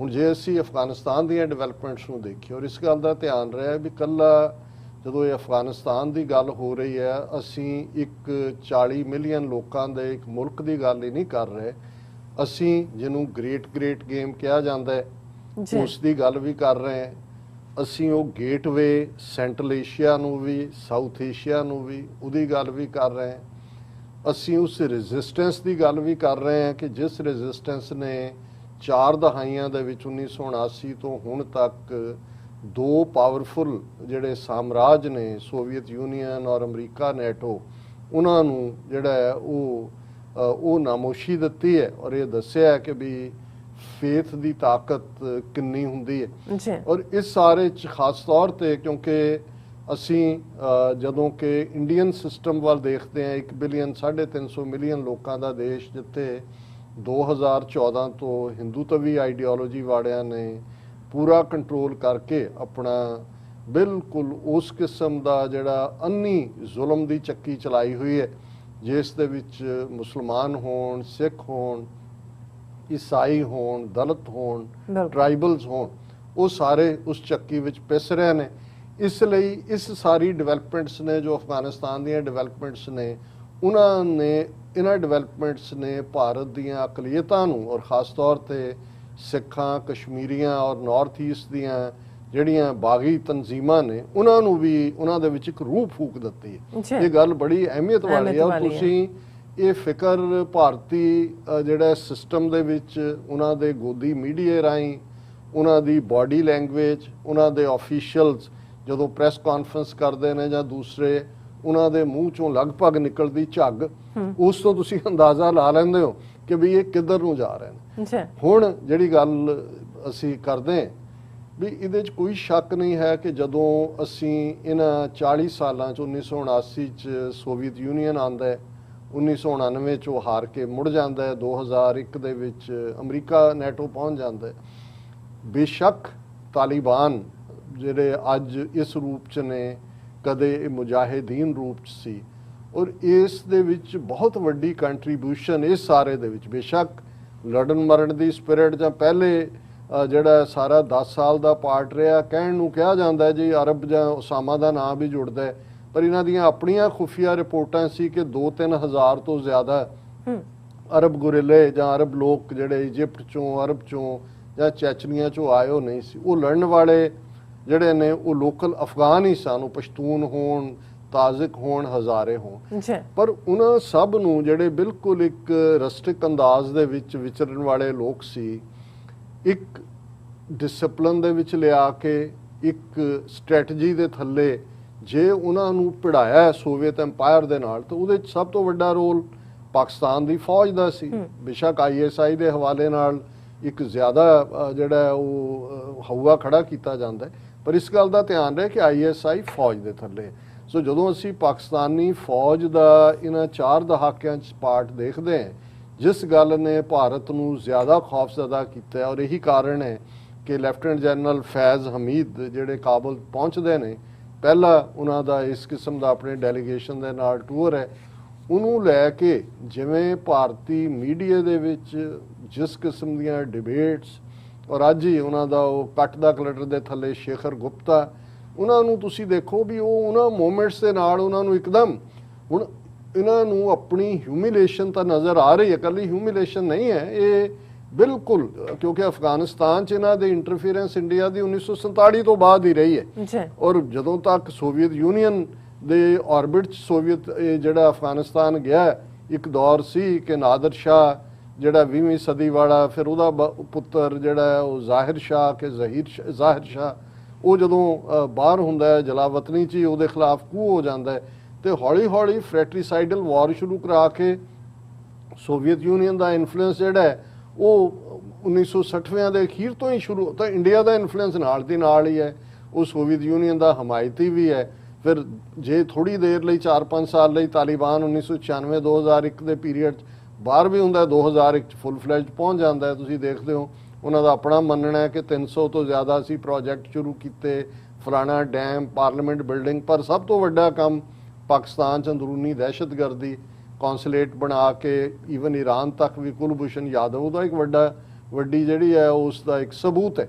ਹੁਣ ਇਸ ਸਾਰੇ ਦੌਰੇ ਦੇ ਵਿੱਚ ਜਿਵੇਂ ਇਹ ਤਾਲਿਬਾਨ ਦੀ ਵਿਕਟਰੀ, ਔਰ ਜਿਹਨੂੰ ਹੈਂਡਸ ਡਾਊਨ ਵਿਕਟਰੀ, ਉਹਦਾ ਕੰਪਲੀਟ ਵਿਕਟਰੀ ਪੰਜਸ਼ੀਰ ਤੋਂ ਬਾਅਦ, ਉਹਨਾਂ ਨੂੰ ਇਹ ਸਮਝ ਨਹੀਂ ਆ ਰਹੀ ਕਿ ਵੀ ਇਸ ਸਾਰੇ ਨੂੰ ਕਿਹਦੇ ਨਾਲ ਇਕੁਏਟ ਕਰਨ, ਕਿਉਂਕਿ ਉਹ ਇਹ ਸਮਝਦੇ ਸੀ ਜੇ ਅਸੀਂ ਪਾਕਿਸਤਾਨ ਦੀ ਫੌਜ ਦੇ ਹਵਾਲੇ ਨਾਲ ਦੇਖੀਏ 1971 ਦਾ ਜਿਹੜਾ ਮਸ਼ਰਕੀ ਬੰਗਾਲ ਜਿਹੜਾ ਜਿਹਨੂੰ ਬਾਅਦ 'ਚ ਬੰਗਲਾਦੇਸ਼ ਬਣਾਇਆ ਗਿਆ, ਉਹ ਇੱਕ ਮੂਵਮੈਂਟ ਜਿਹੜੀ ਹੈ ਉਹਨਾਂ ਦੇ ਲਈ ਡਾਊਨ ਮੂਵਮੈਂਟ ਹੈ। ਉਹਦੇ ਇੱਕ ਵੱਖਰੇ ਕਾਰਨ ਨੇ, ਉਹਦੇ ਲਈ ਕੌਣ ਜ਼ਿੰਮੇਵਾਰ ਹੈ ਕੌਣ ਨਹੀਂ, ਉਹਨਾਂ ਦੇ ਅੰਦਰੂਨੀ ਹਲਕਿਆਂ 'ਚ ਵੀ ਇਹ ਡਿਬੇਟ ਹੁੰਦੀ ਹੈ ਕਿ ਸ਼ੇਖ ਮੁਜੀਬ ਦਾ ਐਂਬੀਸ਼ਨ ਕੀ ਸੀ, ਜ਼ੁਲਫਿਕਾਰ ਅਲੀ ਭੁੱਟੋ ਦਾ ਆਪਣਾ ਐਂਬੀਸ਼ਨ ਕੀ ਸੀ, ਯਹੀਆ ਖਾਨ ਦੀ ਪੂਰ ਸਟ੍ਰੈਟਜੀ ਸੀ, ਉਹ ਇੱਕ ਵੱਖਰੀ ਡਿਬੇਟ ਹੈ। ਪਰ ਇੰਡੀਆ ਇਹ ਸਮਝਦਾ ਸੀ ਕਿ ਵੀ ਅਸੀਂ ਪਾਕਿਸਤਾਨ ਨੂੰ ਅੱਧੇ ਤੋਂ ਜ਼ਿਆਦਾ ਤੋੜ ਵੀ ਦਿੱਤਾ ਹੈ, ਉਹਨਾਂ ਨੂੰ ਇਸ ਹੱਦ ਤੱਕ ਅਸੀਂ ਹੰਬਲ ਕਰ ਦਿੱਤਾ ਹੈ ਕਿ we ultimately we will make a Bhutan out of them. ਇਹ ਤਾਂ ਨਰ ਚਾਹਤ ਕਛ ਔਰ ਹੈ ਕਿ ਔਰ ਹੈ ਭਈ ਹੋਰ ਦਾ ਹੋਰ ਹੋ ਜਾਂਦਾ ਹੈ। ਪਾਕਿਸਤਾਨ ਦਾ ਨਿਊਕਲੀਅਰ ਬਣਨਾ, ਔਰ ਇਹਦੇ ਬਾਵਜੂਦ ਕਿ ਪਾਕਿਸਤਾਨ ਨੂੰ ਇੰਟਰਨੈਸ਼ਨਲ ਲੈਵਲ ਤੇ propaganda, Appy centre of terrorism, ਦਹਿਸ਼ਤਗਰਦੀ ਕੀ ਮਾਂ ਜੋ ਮੋਦੀ ਦੇ ਅਲਫਾਜ਼ ਨੇ, ਹੁਣ ਇਹਦੇ ਬਾਵਜੂਦ ਔਲ ਜਿਹੜਾ ਉਹਨਾਂ ਦੇ ਲਈ ਇਸ ਵੇਲੇ ਵੱਡੀ ਗੱਲ ਹੈ ਕਿ ਪਾਕਿਸਤਾਨ ਨੇ ਨਾ ਸਿਰਫ ਇਸ ਆਪਰੇਸ਼ਨ ਨੂੰ, ਬੇਸ਼ੱਕ ਤਾਲਿਬਾਨ, ਔਰ ਇਹਦੇ 'ਚ ਵੀ ਕੋਈ ਸ਼ੱਕ ਨਹੀਂ ਹੈ ਕਿ ਜਿਵੇਂ ਰਿਪੀਟਡਲੀ ਪਾਕਿਸਤਾਨ ਦੇ ਜਿਹੜੇ ਪੋਲੀਟੀਕਲੀ ਇਮਰਾਨ ਖਾਨ ਜਾਂ ਦੂਸਰਿਆਂ ਨੇ ਵੀ ਕਿਹਾ ਕਿ ਭਾਈ ਅਸੀਂ ਇੱਕ ਗੁੱਡ ਨੇਬਰਲੀ ਰਿਲੇਸ਼ਨ ਚਾਹੁੰਦੇ ਹਾਂ, ਇੱਕ ਆਜ਼ਾਦਾਨਾ ਅਸੀਂ ਜਿਹੜਾ ਉਹ ਆਪਣਾ ਰਵੱਈਆ ਰੱਖਾਂਗੇ, ਅਸੀਂ ਕੋਈ ਇੰਟਰਫੇਅਰ, ਅਸੀਂ ਕੋਈ ਪ੍ਰੌਕਸੀ ਹਕੂਮਤ ਨਹੀਂ ਉੱਥੇ ਬਣਾ ਰਹੇ। ਲੇਕਿਨ ਇਸ ਸਭ ਦੇ ਬਾਵਜੂਦ ਜਿਹੜੇ ਈਵਨ ਆਜ਼ਾਦਾਨਾ ਦੌਰ ਦਾ ਵੀ ਪਾਰਟ ਹੈ, ਉਹਨਾਂ ਨੂੰ ਇੰਡੀਆ ਨੂੰ ਇਹ ਲੱਗਦਾ ਹੈ ਕਿ ਵੀ ਇਹ ਤਾਂ ਅਗੇਨ ਅਸੀਂ ਤਾਂ ਇਹ ਉਹਨਾਂ ਨੂੰ ਇੱਕ ਪਾਸਿਓਂ ਅੱਧਾ ਮੁਲਕ ਤੋੜਿਆ ਸੀ 1971 'ਚ, ਹੁਣ ਅਫਗਾਨਿਸਤਾਨ ਰਾਹੀਂ ਆ ਗਿਆ ਸੀ, ਲਗਭਗ 2700-2800 ਕਿਲੋਮੀਟਰ ਬਾਰਡਰ ਅਨਸੇਫ ਕਰ ਦਿੱਤਾ ਸੀ, ਦਹਿਸ਼ਤਗਰਦੀ ਲਿਆ ਕੇ ਉਹਨਾਂ ਦੀਆਂ ਬਰੂਹਾਂ 'ਚ ਬਾੜ ਦਿੱਤੀ ਸੀ, ਉਹਨਾਂ ਦੇ ਮੇਨਲੈਂਡ 'ਚ ਲੈ ਆਉਂਦੇ ਸੀ ਕਿ ਵੀ ਇਹ ਕੀ ਹੋ ਗਿਆ। ਹੁਣ ਇਹੀ ਕਾਰਨ ਹੈ ਕਿ ਹਾਲਾਂ ਇਸ ਨੂੰ ਉਸ ਤੋਂ ਪਹਿਲਾਂ CIA ਚੀਫ ਵੀ ਗਿਆ, ਉਹ ਵੀ ਮੁੱਲਾ ਬਰਾਦਰ ਔਰ ਦੂਸਰਿਆਂ ਨੂੰ ਮਿਲਿਆ, ਲੇਕਿਨ ਔਰ ਜੇ ਪਾਕਿਸਤਾਨ ਨੇ ਕੋਈ ਕਿ ਜੀ ਹੁਣੇ ਤਾਂ ਕਹਿ ਰਹੇ ਨੇ ਕਿ ਜਿਵੇਂ Pak intelligence chiefs visit to Kabul affirms Taliban is ISI's puppet, ex Pentagon official। ਹੁਣ ਉਹਨਾਂ ਦੀ ANI ਨਿਊਜ਼ ਏਜੰਸੀ ਇਹ ਖਬਰ ਲਾ ਰਹੀ ਹੈ, ਹਵਾਲਾ ਇਦਾਂ ਦੇ ਕਈ 3600 ਰਿਟਾਇਰ ਇੱਥੇ ਜਿਹੜੇ ਨੇ ਇਦਾਂ ਦੀਆਂ ਗੱਲਾਂ ਮਾਰਨ ਲਈ ਪੈਸੇ ਦੇ ਕੇ ਵੀ ਮਿਲ ਜਾਂਦੇ ਨੇ। ਔਰ ਉਹਨਾਂ ਦਾ ਕਹਿਣਾ ਹੈ ਕਿ ਜਿਹੜਾ ਇਹ Pakistan intelligence chief Faiz Hameed has taken an emergency trip to Kabul to resolve an evolving internal crisis in the Taliban after reports emerged about a ਹੁਣ ਇਹਨਾਂ ਨੂੰ ਇਹ ਲੱਗ ਰਿਹਾ ਵੀ ਜੇ ਉੱਥੇ ਕਿਉਂਕਿ ਕਾਬਲ ਦੀ ਸਿਕਿਉਰਿਟੀ ਜਿਹੜੀ ਆ ਹਕਾਨੀ ਨੈਟਵਰਕ ਨੂੰ ਹੈ, ਉਹਨਾਂ ਦੇ ਹਕਾਨੀ ਨੈਟਵਰਕ ਆਫ ਕੋਰਸ ਹਕਾਨੀ ਜਦੋਂ ਭੁੱਟੋ ਦੇ ਜ਼ਮਾਨੇ 'ਚ 1970ਵਿਆਂ ਦੀ ਬਿਗਨਿੰਗ 'ਚ ਜਦੋਂ ਕਿ ਸੋਵੀਅਤ ਯੂਨੀਅਨ ਦਾ ਇਨਫਲੂਐਂਸ ਸੀ, ਜਿਹੜੇ ਪਹਿਲੇ ਉਹਨਾਂ ਦੇ ਸਟੂਡੈਂਟ ਆਏ ਪਾਕਿਸਤਾਨ ਦੀਆਂ ਯੂਨੀਵਰਸਿਟੀਆਂ 'ਚ ਪੜ੍ਹੇ ਔਰ ਹਰ ਲਿਹਾਜ਼ ਨਾਲ ਜਿਨ੍ਹਾਂ ਨੇ ਇਹ ਦੇਖਿਆ ਵੀ ਅਲਟੀਮੇਟਲੀ ਇਹਨਾਂ ਨੂੰ ਕਮਿਊਨਿਜ਼ਮ ਨੂੰ ਹਰਾ, ਕਿਉਂਕਿ ਪਾਕਿਸਤਾਨ ਅਗਲਾ ਟਾਰਗੇਟ ਸੀ ਸੋਵੀਅਤ ਯੂਨੀਅਨ ਦਾ। ਸੋ ਜ਼ਾਹਿਰ ਹੈ ਕਿ ਹਕਾਨੀ ਨੈਟਵਰਕ ਦੇ ਨਾਲ ਜਿਸ ਤੋਂ ਅਮਰੀਕਾ ਨੂੰ ਵੀ ਪ੍ਰੋਬਲਮ ਹੈ, ਪਾਕਿਸਤਾਨ ਦੀਆਂ ਏਜੰਸੀਆਂ ਦਾ ਜਾਂ ਉਹਨਾਂ ਦੀ ਫੌਜ ਦਾ ਇੱਕ ਡੂੰਘਾ ਸੰਬੰਧ ਹੈ। ਹੁਣ ਇਹਨਾਂ ਦੇ ਵਿੱਚ ਉਹ ਤਾਂ ਚੱਲਿਆ ਨਹੀਂ ਪੰਜਸ਼ੀਰ ਵਾਲਾ ਕਾਰਡ। ਹੁਣ ਉਹਨਾਂ ਨੂੰ ਇਹ ਹੈ ਵੀ ਹਕਾਨੀ ਔਰ ਮੁੱਲਾ ਬਰਾਦਰ ਦੇਖੋ ਡਿਫਰੈਂਸਿਸ ਨੇ ਹੁੰਦੇ ਨੇ, ਜਿਵੇਂ ਮੈਂ ਕਿਹਾ ਜਿਉਂਦੀਆਂ ਕੌਮਾਂ 'ਚ ਹੁੰਦੇ ਨੇ, ਉਹ ਇਹਨੂੰ ਰਿਜ਼ੋਲਵ ਕਰ ਲੈਣਗੇ, ਉਹਨਾਂ ਦੇ ਲਈ ਇਹ ਕੋਈ ਬਹੁਤ ਵੱਡੀ ਗੱਲ ਨਹੀਂ। ਲੇਕਿਨ ਇਹਨਾਂ ਨੂੰ ਜਿਹੜੀ ਹੈ ਤਕਲੀਫ ਹੈ ਔਰ ਉਹਨਾਂ ਨੂੰ ਹਾਲਾਂਕਿ ਪਾਕਿਸਤਾਨ ਨੇ ਕੋਈ ਇਹਨੂੰ ਖੁਫੀਆ ਵਿਜ਼ਿਟ ਨਹੀਂ ਰੱਖਿਆ, ਖੁੱਲ੍ਹ ਕੇ ਗਏ, ਪਾਕਿਸਤਾਨ ਦਾ ਐਂਬੈਸਡਰ ਵੀ ਨਾਲ ਹੈ, ਮੁੱਲਾ ਬਰਾਦਰ ਦੇ ਨਾਲ ਵੀ ਤੁਸੀਂ ਉਹ ਜੇ ਬਾਡੀ ਲੈਂਗੁਏਜ ਦੇ ਲਿਹਾਜ਼ ਨਾਲ ਪਿਕਚਰ ਦੇਖੋ ਤਾਂ ਉਹ ਨਜ਼ਰ ਆਉਂਦਾ ਹੈ ਕਿ ਭਾਈ ਕਿਵੇਂ ਮਿਊਚੁਅਲ ਲਵ ਐਂਡ ਰਿਸਪੈਕਟ। ਉਹਨਾਂ ਨੂੰ ਵੀ ਪਤਾ ਹੈ ਤਾਲਿਬਾਨ ਨੂੰ ਕਿ ਪਾਕਿਸਤਾਨ ਨੇ ਖੁਦ ਕਿੰਨਾ ਵੱਡਾ ਖਮਿਆਜ਼ਾ ਇਹਨਾਂ 20 ਸਾਲ ਅਮਰੀਕਨ ਤਾਂ ਆਪਣੇ ਗਿਣਦੇ ਨੇ ਜਾਂ ਨੈਟੋ ਵਾਲੇ ਆਪਣੇ ਗਿਣਦੇ ਨੇ, ਪਾਕਿਸਤਾਨ ਤਾਂ ਇੱਕ ਇਹਨਾਂ ਦਾ ਹੈਲਪਰ ਸੀ ਅਮਰੀਕਾ ਦਾ ਬਣਿਆ। 70,000 ਤੋਂ ਜ਼ਿਆਦਾ ਉਹਨਾਂ ਨੇ ਆਪਣੀਆਂ ਜਿਹੜੀਆਂ ਨੇ ਜਾਨਾਂ ਕੁਰਬਾਨ ਕੀਤੀਆਂ ਨੇ, ਕਿਸ ਕਿਸਮ ਦੀ ਉਹਨਾਂ ਨੇ ਦਹਿਸ਼ਤਗਰਦੀ ਝੱਲੀ ਹੈ। ਸੋ ਪਾਕਿਸਤਾਨ ਦੇ ਲਈ ਇਹ ਇਕੱਲੀ ਸਾਈ ਆਫ ਰਿਲੀਫ ਨਹੀਂ ਹੈ, ਇਹ ਇੱਕ ਮੋਮੈਂਟ ਆਫ ਵਿਕਟਰੀ ਵੀ ਹੈ। ਔਰ ਜਿਹੜੀ ਗੱਲ ਉਹਨਾਂ ਨੂੰ ਤਕਲੀਫ ਦੇ ਰਹੀ ਹੈ ਕਿ ISI ਚੀਫ ਇਵੇਂ ਕਾਬਲ 'ਚ ਐਂਟਰ ਕੀਤਾ ਜਿਵੇਂ ਕਿ ਇੱਕ ਵਿਕਟੋਰੀਅਸ ਜਿਹੜਾ ਹੈ ਉਹ ਜਰਨੈਲ ਐਂਟਰ ਆਫ ਕੋਰਸ, ਕਿ ਵੀ ਉਹਨਾਂ ਨੂੰ ਇਹ ਹੈ ਕਿ ਭਾਈ ਜਿਹੜੀ ਉਹਨਾਂ ਦੀ ਸਟ੍ਰੈਟਜੀ ਰਹੀ ਭਾਵੇਂ ਜਿਸ ਕਿਸਮ ਦੀ ਕਿ ਇਹਨਾਂ 40 ਸਾਲਾਂ 'ਚ ਪਾਕਿਸਤਾਨ ਦੀ ਫੌਜ ਵਾਰ ਹਾਰਡਨਡ ਵੀ ਔਰ ਉਸ ਸਾਰੇ ਲਿਹਾਜ਼ ਦੇ ਨਾਲ ਵੀ ਉਹਨਾਂ ਨੇ ਆਪਣੀ ਸਟਰੈਂਥ ਸ਼ੋ ਕੀਤੀ ਹੈ। ਔਰ ਇਹ ਸਾਰੇ ਜਿਹੜਾ ਭਾਰਤ ਦਾ ਚੀਕ ਚਿਹਾੜਾ ਇਹਦੇ ਤੇ even federal information minister Fawad Chaudhry defends the Kabul visit by Director General of country's prime intelligence agency ISI, saying such unconventional contacts are necessary for discussion on various issues at a time when there is a power vacuum in Afghanistan। कि अजे नवा announce नहीं होया, पुराना exist नहीं करता, सो ये मदद की और दूसरे की लोड़ है। और उन्होंने कहा कि भाई ये पावर वैक्यूम है और ये in such a situation who should a leader from the political setup of Pakistan meet there. और उन्होंने कहा कि भी असी आने वाले पीरीयड च जिहड़े प्राइम मिनिस्टर फॉरन मिनिस्टर भी मिलणगे अपने काउंटर पार्ट्स नाल, पर अजे उन्हां दे काउंटर पार्ट नहीं ने। और यही गल ईवन जिहड़े शेख रशीद ने उन्होंने भी भारत की क्लास लई है। Rashid slams Indian media for kicking up फस ऑन DG ISI's काबल विजिट। उन्होंने भी कहा कि भी ये जिहड़ा तुसीं चीकां मार रहे हो, Indian media was lamenting about ISI Director General's tour of Afghanistan as if people from US, Britain and other foreign countries have not visited Afghanistan। उन्होंने कहा जी इन्नियां चीकां मार रहे हो, जिवें मैं कहा भी CIA चीफ भी मिल के गया। उन्होंने कहा भी ये जिहड़ा प्रॉब्लम इन्हां दी है कि no one was expecting the Taliban to take over Afghanistan so soon, a feat that has shaken the world politics। और उन्होंने कहा कि भी असीं इस सारे चों निकलांगे बहुत जल्दी, change is coming and soon this region will be important with a new bloc potentially forming, Pakistan will play an important role in the region. और ये सारे चों सो असी समझते हैं कि भी ये पाकिस्तान की एक विक्ट्री है वड्डी, और ये कोई शक नहीं है कि भी तालिबान ने अपनी रेजिस्टेंस, रिजिलियंस, अपनी स्टेडफास्टनेस ये सारे प्रूफ किए ने। ਔਰ ਅਲਟੀਮੇਟਲੀ ਇਹ ਔਰ ਇੱਕ ਇਸ ਗੱਲ ਦਾ ਧਿਆਨ ਰਹੇ ਕਿ ਵੀ ਜੇ ਅਸੀਂ ਇਹ ਕਹਿੰਦੇ ਹਾਂ ਕਿ ਜੀ ਇਹ 96 ਵਾਲੇ ਤਾਲਿਬਾਨ ਨਹੀਂ ਨੇ ਤੇ ਇਹਦੇ 'ਚ ਵੀ ਕੋਈ ਸ਼ੱਕ ਨਹੀਂ ਹੈ ਕਿ ਇਹ ਜਿਹੜੀ ਤਾਲਿਬਾਨ ਹਕੂਮਤ ਬਣਨ ਜਾ ਰਹੀ ਹੈ ਇਹ ਕੋਈ ਬਹੁਤੀ ਇੰਟਰਫੇਰੈਂਸ ਬਰਦਾਸ਼ਤ ਵੀ ਨਹੀਂ ਕਰੇਗੀ। ਲੇਕਿਨ ਉਹਨਾਂ ਨੂੰ ਵੀ ਇਹ ਪਤਾ ਹੈ ਵੀ ਇਸ ਸਾਰੇ ਦੌਰ 'ਚ ਕਿਨੇ ਕੀ ਰੋਲ ਅਦਾ ਕੀਤਾ, ਇਸ ਲਈ ਉਹਨਾਂ ਦਾ ਝੁਕਾਅ ਚਾਈਨਾ ਵੱਲ, ਰਸ਼ੀਆ ਵੱਲ, ਈਰਾਨ ਵੱਲ ਔਰ ਆਫ ਕੋਰਸ ਪਾਕਿਸਤਾਨ ਵੱਲ ਤੇ ਹੈ ਹੀ ਹੈ, ਰਹੇਗਾ ਵੀ। ਪਰ ਇੰਡੀਆ ਬਾਰੇ ਉਹਨਾਂ ਨੂੰ ਕੋਈ ਭੁਲੇਖਾ ਨਹੀਂ ਹੈ ਕਿ ਉਹਨਾਂ ਨੇ ਇਹਨਾਂ 20 ਸਾਲਾਂ 'ਚ ਕੀ ਰੋਲ ਅਦਾ ਕੀਤਾ। 10 ਸਾਲ ਜਦੋਂ ਸੋਵੀਅਤ ਯੂਨੀਅਨ ਬੈਠਾ ਰਿਹਾ ਉਦੋਂ ਕੀ ਰੋਲ ਅਦਾ ਕੀਤਾ ਤੇ ਹੁਣ ਕਿਵੇਂ ਈਵਨ ਤਾਲਿਬਾਨ ਲਫ਼ਜ਼ ਨੂੰ ਇਸਤੇਮਾਲ ਕਰਕੇ ਉਹ ਕਿਵੇਂ ਭਾਰਤ ਦੇ ਵਿੱਚ ਉਹਨਾਂ ਨੇ ਮੁਸਲਮਾਨਾਂ ਦਾ ਜੀਣਾ ਹਰਾਮ ਕੀਤਾ ਹੋਇਆ ਔਰ ਕਿਵੇਂ ਈਵਨ ਉਹਨਾਂ ਦੇ ਜਾਵੇਦ ਅਖਤਰ ਵਰਗੇ ਔਰ ਦੂਸਰੇ ਲੋਕ ਜਿਹੜੇ ਆਪਣੇ ਆਪ ਨੂੰ ਬੜੇ ਇੰਡੀਅਨ ਨੈਸ਼ਨਲਿਸਟ ਕਹਿੰਦੇ ਨੇ ਉਹਨਾਂ ਨੂੰ ਜਿਹੜਾ ਹੈ ਉਹਨਾਂ ਨੇ ਕਿਵੇਂ ਜਿਹੜਾ ਹੈ ਉਹ ਭਜਾਇਆ ਹੋਇਆ ਅੱਗੇ ਅੱਗੇ। ਇਹ ਅਸੀਂ ਜ਼ਿਕਰ ਕਰਾਂਗੇ ਆਉਣ ਵਾਲੇ ਸੈਗਮੈਂਟ। ਜੀ ਡਾਕਟਰ ਸਾਹਿਬ ਤੁਹਾਡਾ ਬਹੁਤ ਬਹੁਤ ਸ਼ੁਕਰੀਆ। ਇਸ ਵਾਰ ਲੈਣੇ ਬ੍ਰੇਕ ਵਿਊਅਰਸ ਤੁਸੀਂ ਨੇ ਇਸੇ ਤਰ੍ਹਾਂ ਬਣੇ ਰਹਿਣਾ। ਮਿਲਦੇ ਆਫਟਰ ਦਿਸ ਸ਼ਾਰਟ ਬ੍ਰੇਕ।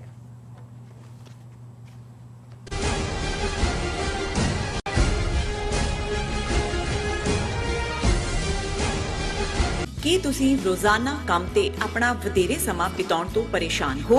ਆਪਣੀ ਪੂੰਜੀ ਨੂੰ ਕੰਮ ਤੇ ਲਗਾਓ, ਸਾਡੇ ਨਾਲ ਇਨਵੈਸਟ ਕਰੋ। ਅਸੀਂ ਤੁਹਾਡੀ ਪੂੰਜੀ ਤੋਂ ਤੁਹਾਡੇ ਲਈ ਵਧੇਰੇ ਪੈਸੇ ਬਣਾ ਸਕਦੇ ਹਾਂ। ਅਸੀਂ ਪ੍ਰਾਈਵੇਟ ਇਕੁਇਟੀ ਇਨਵੈਸਟਮੈਂਟ ਫਰਮ ਹਾਂ ਤੇ ਕਮਰਸ਼ੀਅਲ ਰੀਅਲ ਏਸਟੇਟ ਵਿੱਚ ਮਾਹਿਰ ਹਾਂ। Property management, leasing, asset management, commercial real estate investment ਵਿੱਚ ਸਾਰੀਆਂ ਸੇਵਾਵਾਂ ਲਈ ਅਮਰੀਕਾ ਭਰ ਵਿੱਚੋਂ ਤੁਸੀਂ ਸਾਡੇ ਤੱਕ ਪਹੁੰਚ ਕਰ ਸਕਦੇ ਹੋ। ਆਜ਼ਾਦ ਕਮਰਸ਼ੀਅਲ ਰੀਅਲਟੀ ਸਰਵਿਸਿਜ਼ ਤੇ Azad family trust, 701 north Post Oak road, suite number 204, Houston, Texas. ਤੁਸੀਂ ਸਾਨੂੰ ਸਾਡੇ ਫੋਨ ਨੰਬਰ 7136861277 ਤੇ ਵੀ ਸੰਪਰਕ ਕਰ ਸਕਦੇ ਹੋ। ਆਜ਼ਾਦ ਕਮਰਸ਼ੀਅਲ ਰੀਅਲ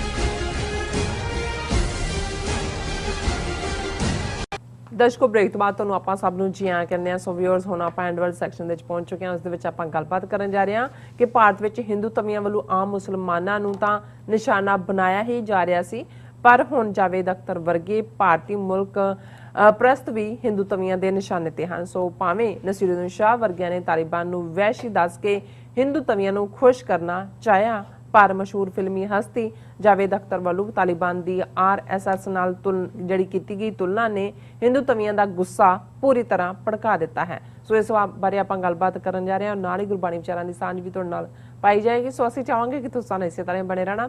ਦੇਖਣ ਸੁਣਨ ਲਿਖਣ ਲਈ ਤੁਹਾਡਾ ਸਭ ਦਾ ਬਹੁਤ ਬਹੁਤ ਸ਼ੁਕਰੀਆ। ਜੀ ਡਾਕਟਰ ਸਾਹਿਬ ਕੀ ਕਹਿਣਾ ਚਾਹੋਗੇ? ਦੇਖੋ, ਜਦੋਂ 23 ਮਾਰਚ 1940 ਨੂੰ ਜਿਹੜੀ ਲਾਹੌਰ ਕਰਾਰਦਾਦ ਜਿਹਨੂੰ ਕਿਹਾ ਜਾਂਦਾ ਹੈ ਜਾਂ ਜਿਹਨੂੰ ਅੱਜ ਪਾਕਿਸਤਾਨ ਡੇ ਦੇ ਤੌਰ ਤੇ ਵੀ ਯਾਦ ਕੀਤਾ ਜਾਂਦਾ ਹੈ, ਇਹ ਲਾਹੌਰ 'ਚ ਪਾਸ ਹੋਈ। ਸੋ ਜ਼ਾਹਰ ਹੈ ਕਿ ਪਾਕਿਸਤਾਨ ਦਾ ਨਿਸ਼ਾਨਾ ਮਿਥਿਆ ਗਿਆ, ਭਾਵੇਂ ਪਾਕਿਸਤਾਨ ਲਫ਼ਜ਼ ਉਸ ਕਰਾਰਦਾਦ 'ਚ ਨਹੀਂ ਸੀ। ਔਰ ਜਿਹੜੀ ਇੱਕ ਡਿਵੀਜ਼ਨ ਇਸਲਾਮਿਕ ਵਰਲਡ ਦੇ ਵਿੱਚ ਵਿਦਨ ਦਾ ਸਬ ਕੰਟੀਨੈਂਟ ਚੱਲ ਰਹੀ ਸੀ, ਖਾਸ ਤੌਰ ਤੇ ਜਦੋਂ ਮੁਸਲਿਮ ਲੀਗ ਹੋਂਦ ਦੇ ਵਿੱਚ ਆਉਂਦੀ ਹੈ ਕਿ ਅਸੀਂ ਵੱਖਰੀ ਤਹਿਜ਼ੀਬ, ਵੱਖਰਾ ਨੇਸ਼ਨ, ਵੱਖਰੇ ਲੋਕ ਹੈ ਇਹਨਾਂ ਨਾਲ। ਔਰ ਇਸ ਨੂੰ ਜੇ ਜ਼ਿਆਦਾ ਹਵਾ ਦਿੱਤੀ, ਕਿਉਂਕਿ ਕਾਇਦੇ ਆਜ਼ਮ ਨੇ ਤਾਂ ਸ਼ੁਰੂਆਤ ਇੰਡੀਅਨ ਨੈਸ਼ਨਲ ਕਾਂਗਰਸ ਤੋਂ ਕੀਤੀ। ਜਦੋਂ ਲਖਨਊ ਪੈਕਟ ਹੋਇਆ ਉਦੋਂ ਤਾਂ ਉਹਨਾਂ ਨੂੰ ਉਹੀ ਕਾਂਗਰਸ ਜਿਹੜੀ ਹੈ ਹਿੰਦੂ ਮੁਸਲਿਮ ਏਕਤਾ ਦੇ ਐਂਬੈਸਡਰ ਦੇ ਤੌਰ ਤੇ ਦੇਖਦੀ ਸੀ।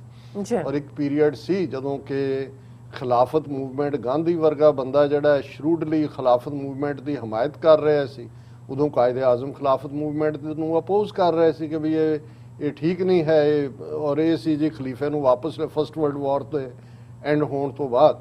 ਹੁਣ ਇਹ ਸਾਰਾ ਕਿਵੇਂ ਬਦਲ ਗਿਆ ਔਰ ਇਹ ਉਹੀ ਦੌਰ ਸੀ ਜਦੋਂ ਕਿ ਅਲਾਮਾ ਇਕਬਾਲ ਇਹ ਗੀਤ ਲਿਖ ਰਿਹਾ ਸੀ ਕਿ ਸਾਰੇ ਜਹਾਂ ਸੇ ਅੱਛਾ ਹੈ ਹਿੰਦੁਸਤਾਨ ਹਮਾਰਾ, ਹਮ बुलबुलें हैं इसकी ये गुलिस्तान हमारा।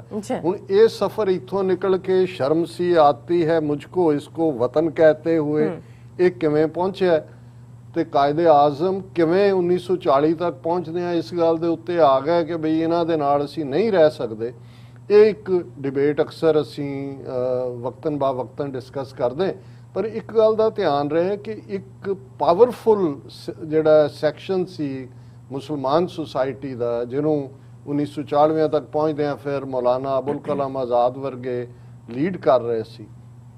ਉਹਨਾਂ ਦਾ ਆਰਗੂਮੈਂਟ ਸੀ ਕਿ ਵੀ ਇਹ ਸਾਡਾ ਵਤਨ ਹੈ, ਵਤਨ ਦੀ ਮਿੱਟੀ ਜਿਹੜੀ ਹੈ ਉਹ ਖਾਕ ਜਿਹਦੇ 'ਚ ਸਾਡੇ ਪੁਰਖਿਆਂ ਦੀਆਂ ਕਬਰਾਂ ਨੇ ਇਹ ਸਾਡੇ ਲਈ ਪਾਕੀਜ਼ਗੀ ਰੱਖਦੀ ਹੈ, ਇਹਨੂੰ ਛੱਡ ਕੇ ਅਸੀਂ ਕਿੱਥੇ ਜਾਣਾ, ਇਹੀ ਸਾਡਾ ਮੁਲਕ ਹੈ। ਔਰ ਉਹ ਬਿਲਕੁਲ ਕਾਂਗਰਸ ਦੇ ਨਾਲ ਜਿਹੜਾ ਹੈ ਉਹ ਜੁੜੇ ਹੋਏ ਸੀ। ਔਰ ਇਹੀ ਕਾਰਨ ਸੀ ਕਿ ਜਦੋਂ 47 ਦੇ ਵਿੱਚ ਡਿਵੀਜ਼ਨ ਹੁੰਦੀ ਹੈ 9 ਕਰੋੜ ਦੇ ਕਰੀਬ ਮੁਸਲਮਾਨਾਂ ਚੋਂ ਇੱਕ ਵੱਡਾ ਹਿੱਸਾ ਜੇ ਅੱਜ 22-23 ਕਰੋੜ ਪਾਕਿਸਤਾਨ ਦੇ ਵਿੱਚ ਮੁਸਲਮਾਨ ਰਹਿੰਦੇ ਨੇ, ਆਲਮੋਸਟ 20 ਕਰੋੜ ਦੇ ਨੇੜੇ ਤੇੜੇ ਭਾਰਤ ਦੇ ਵਿੱਚ ਰਹਿੰਦੇ ਨੇ, ਕਿਉਂਕਿ ਨਜ਼ਰਿਆਤੀ ਤੌਰ ਦੇ ਉੱਤੇ ਇੱਕ ਵੱਡਾ ਤਬਕਾ ਜਿਹੜਾ ਹੈ, ਜਿਵੇਂ ਅੱਜ ਸਿੱਖਾਂ ਦਾ ਵੀ ਇੱਕ ਤਬਕਾ ਜਦੋਂ ਖਾਲਿਸਤਾਨ ਦੀ ਅਸੀਂ ਗੱਲ ਕਰਦੇ ਹਾਂ ਉਹ ਕਹਿੰਦੇ ਜੀ ਸਾਡਾ ਪਟਨਾ ਸਾਹਿਬ ਬਿਹਾਰ 'ਚ ਹੈ, ਹਜ਼ੂਰ ਸਾਹਿਬ ਮਹਾਰਾਸ਼ਟਰਾ 'ਚ ਹੈ, ਅੱਧੇ ਗੁਰਦੁਆਰੇ ਸਾਡੇ ਪਾਕਿਸਤਾਨ 'ਚ ਰਹਿ ਗਏ, ਹੁਣ ਖਾਲਿਸਤਾਨ ਅਸੀਂ ਬਣਾਵਾਂਗੇ, ਉਹ ਗੁਰਦੁਆਰੇ ਉੱਥੇ ਰਹਿ ਜਾਣਗੇ। ਫਿਰ ਇੱਕ ਤਬਕਾ ਜਿਹੜਾ ਅੱਜ ਵੀ ਸਿੱਖਾਂ ਦਾ ਕਹੇਗਾ ਕਿ ਜੀ ਇਹ ਫਿਰ ਜਿਹੜਾ ਬਾਕੀ ਸਿੱਖਾਂ ਦਾ ਕੀ ਬਣੇਗਾ ਦੂਸਰੇ ਸੂਬਿਆਂ ਦਾ।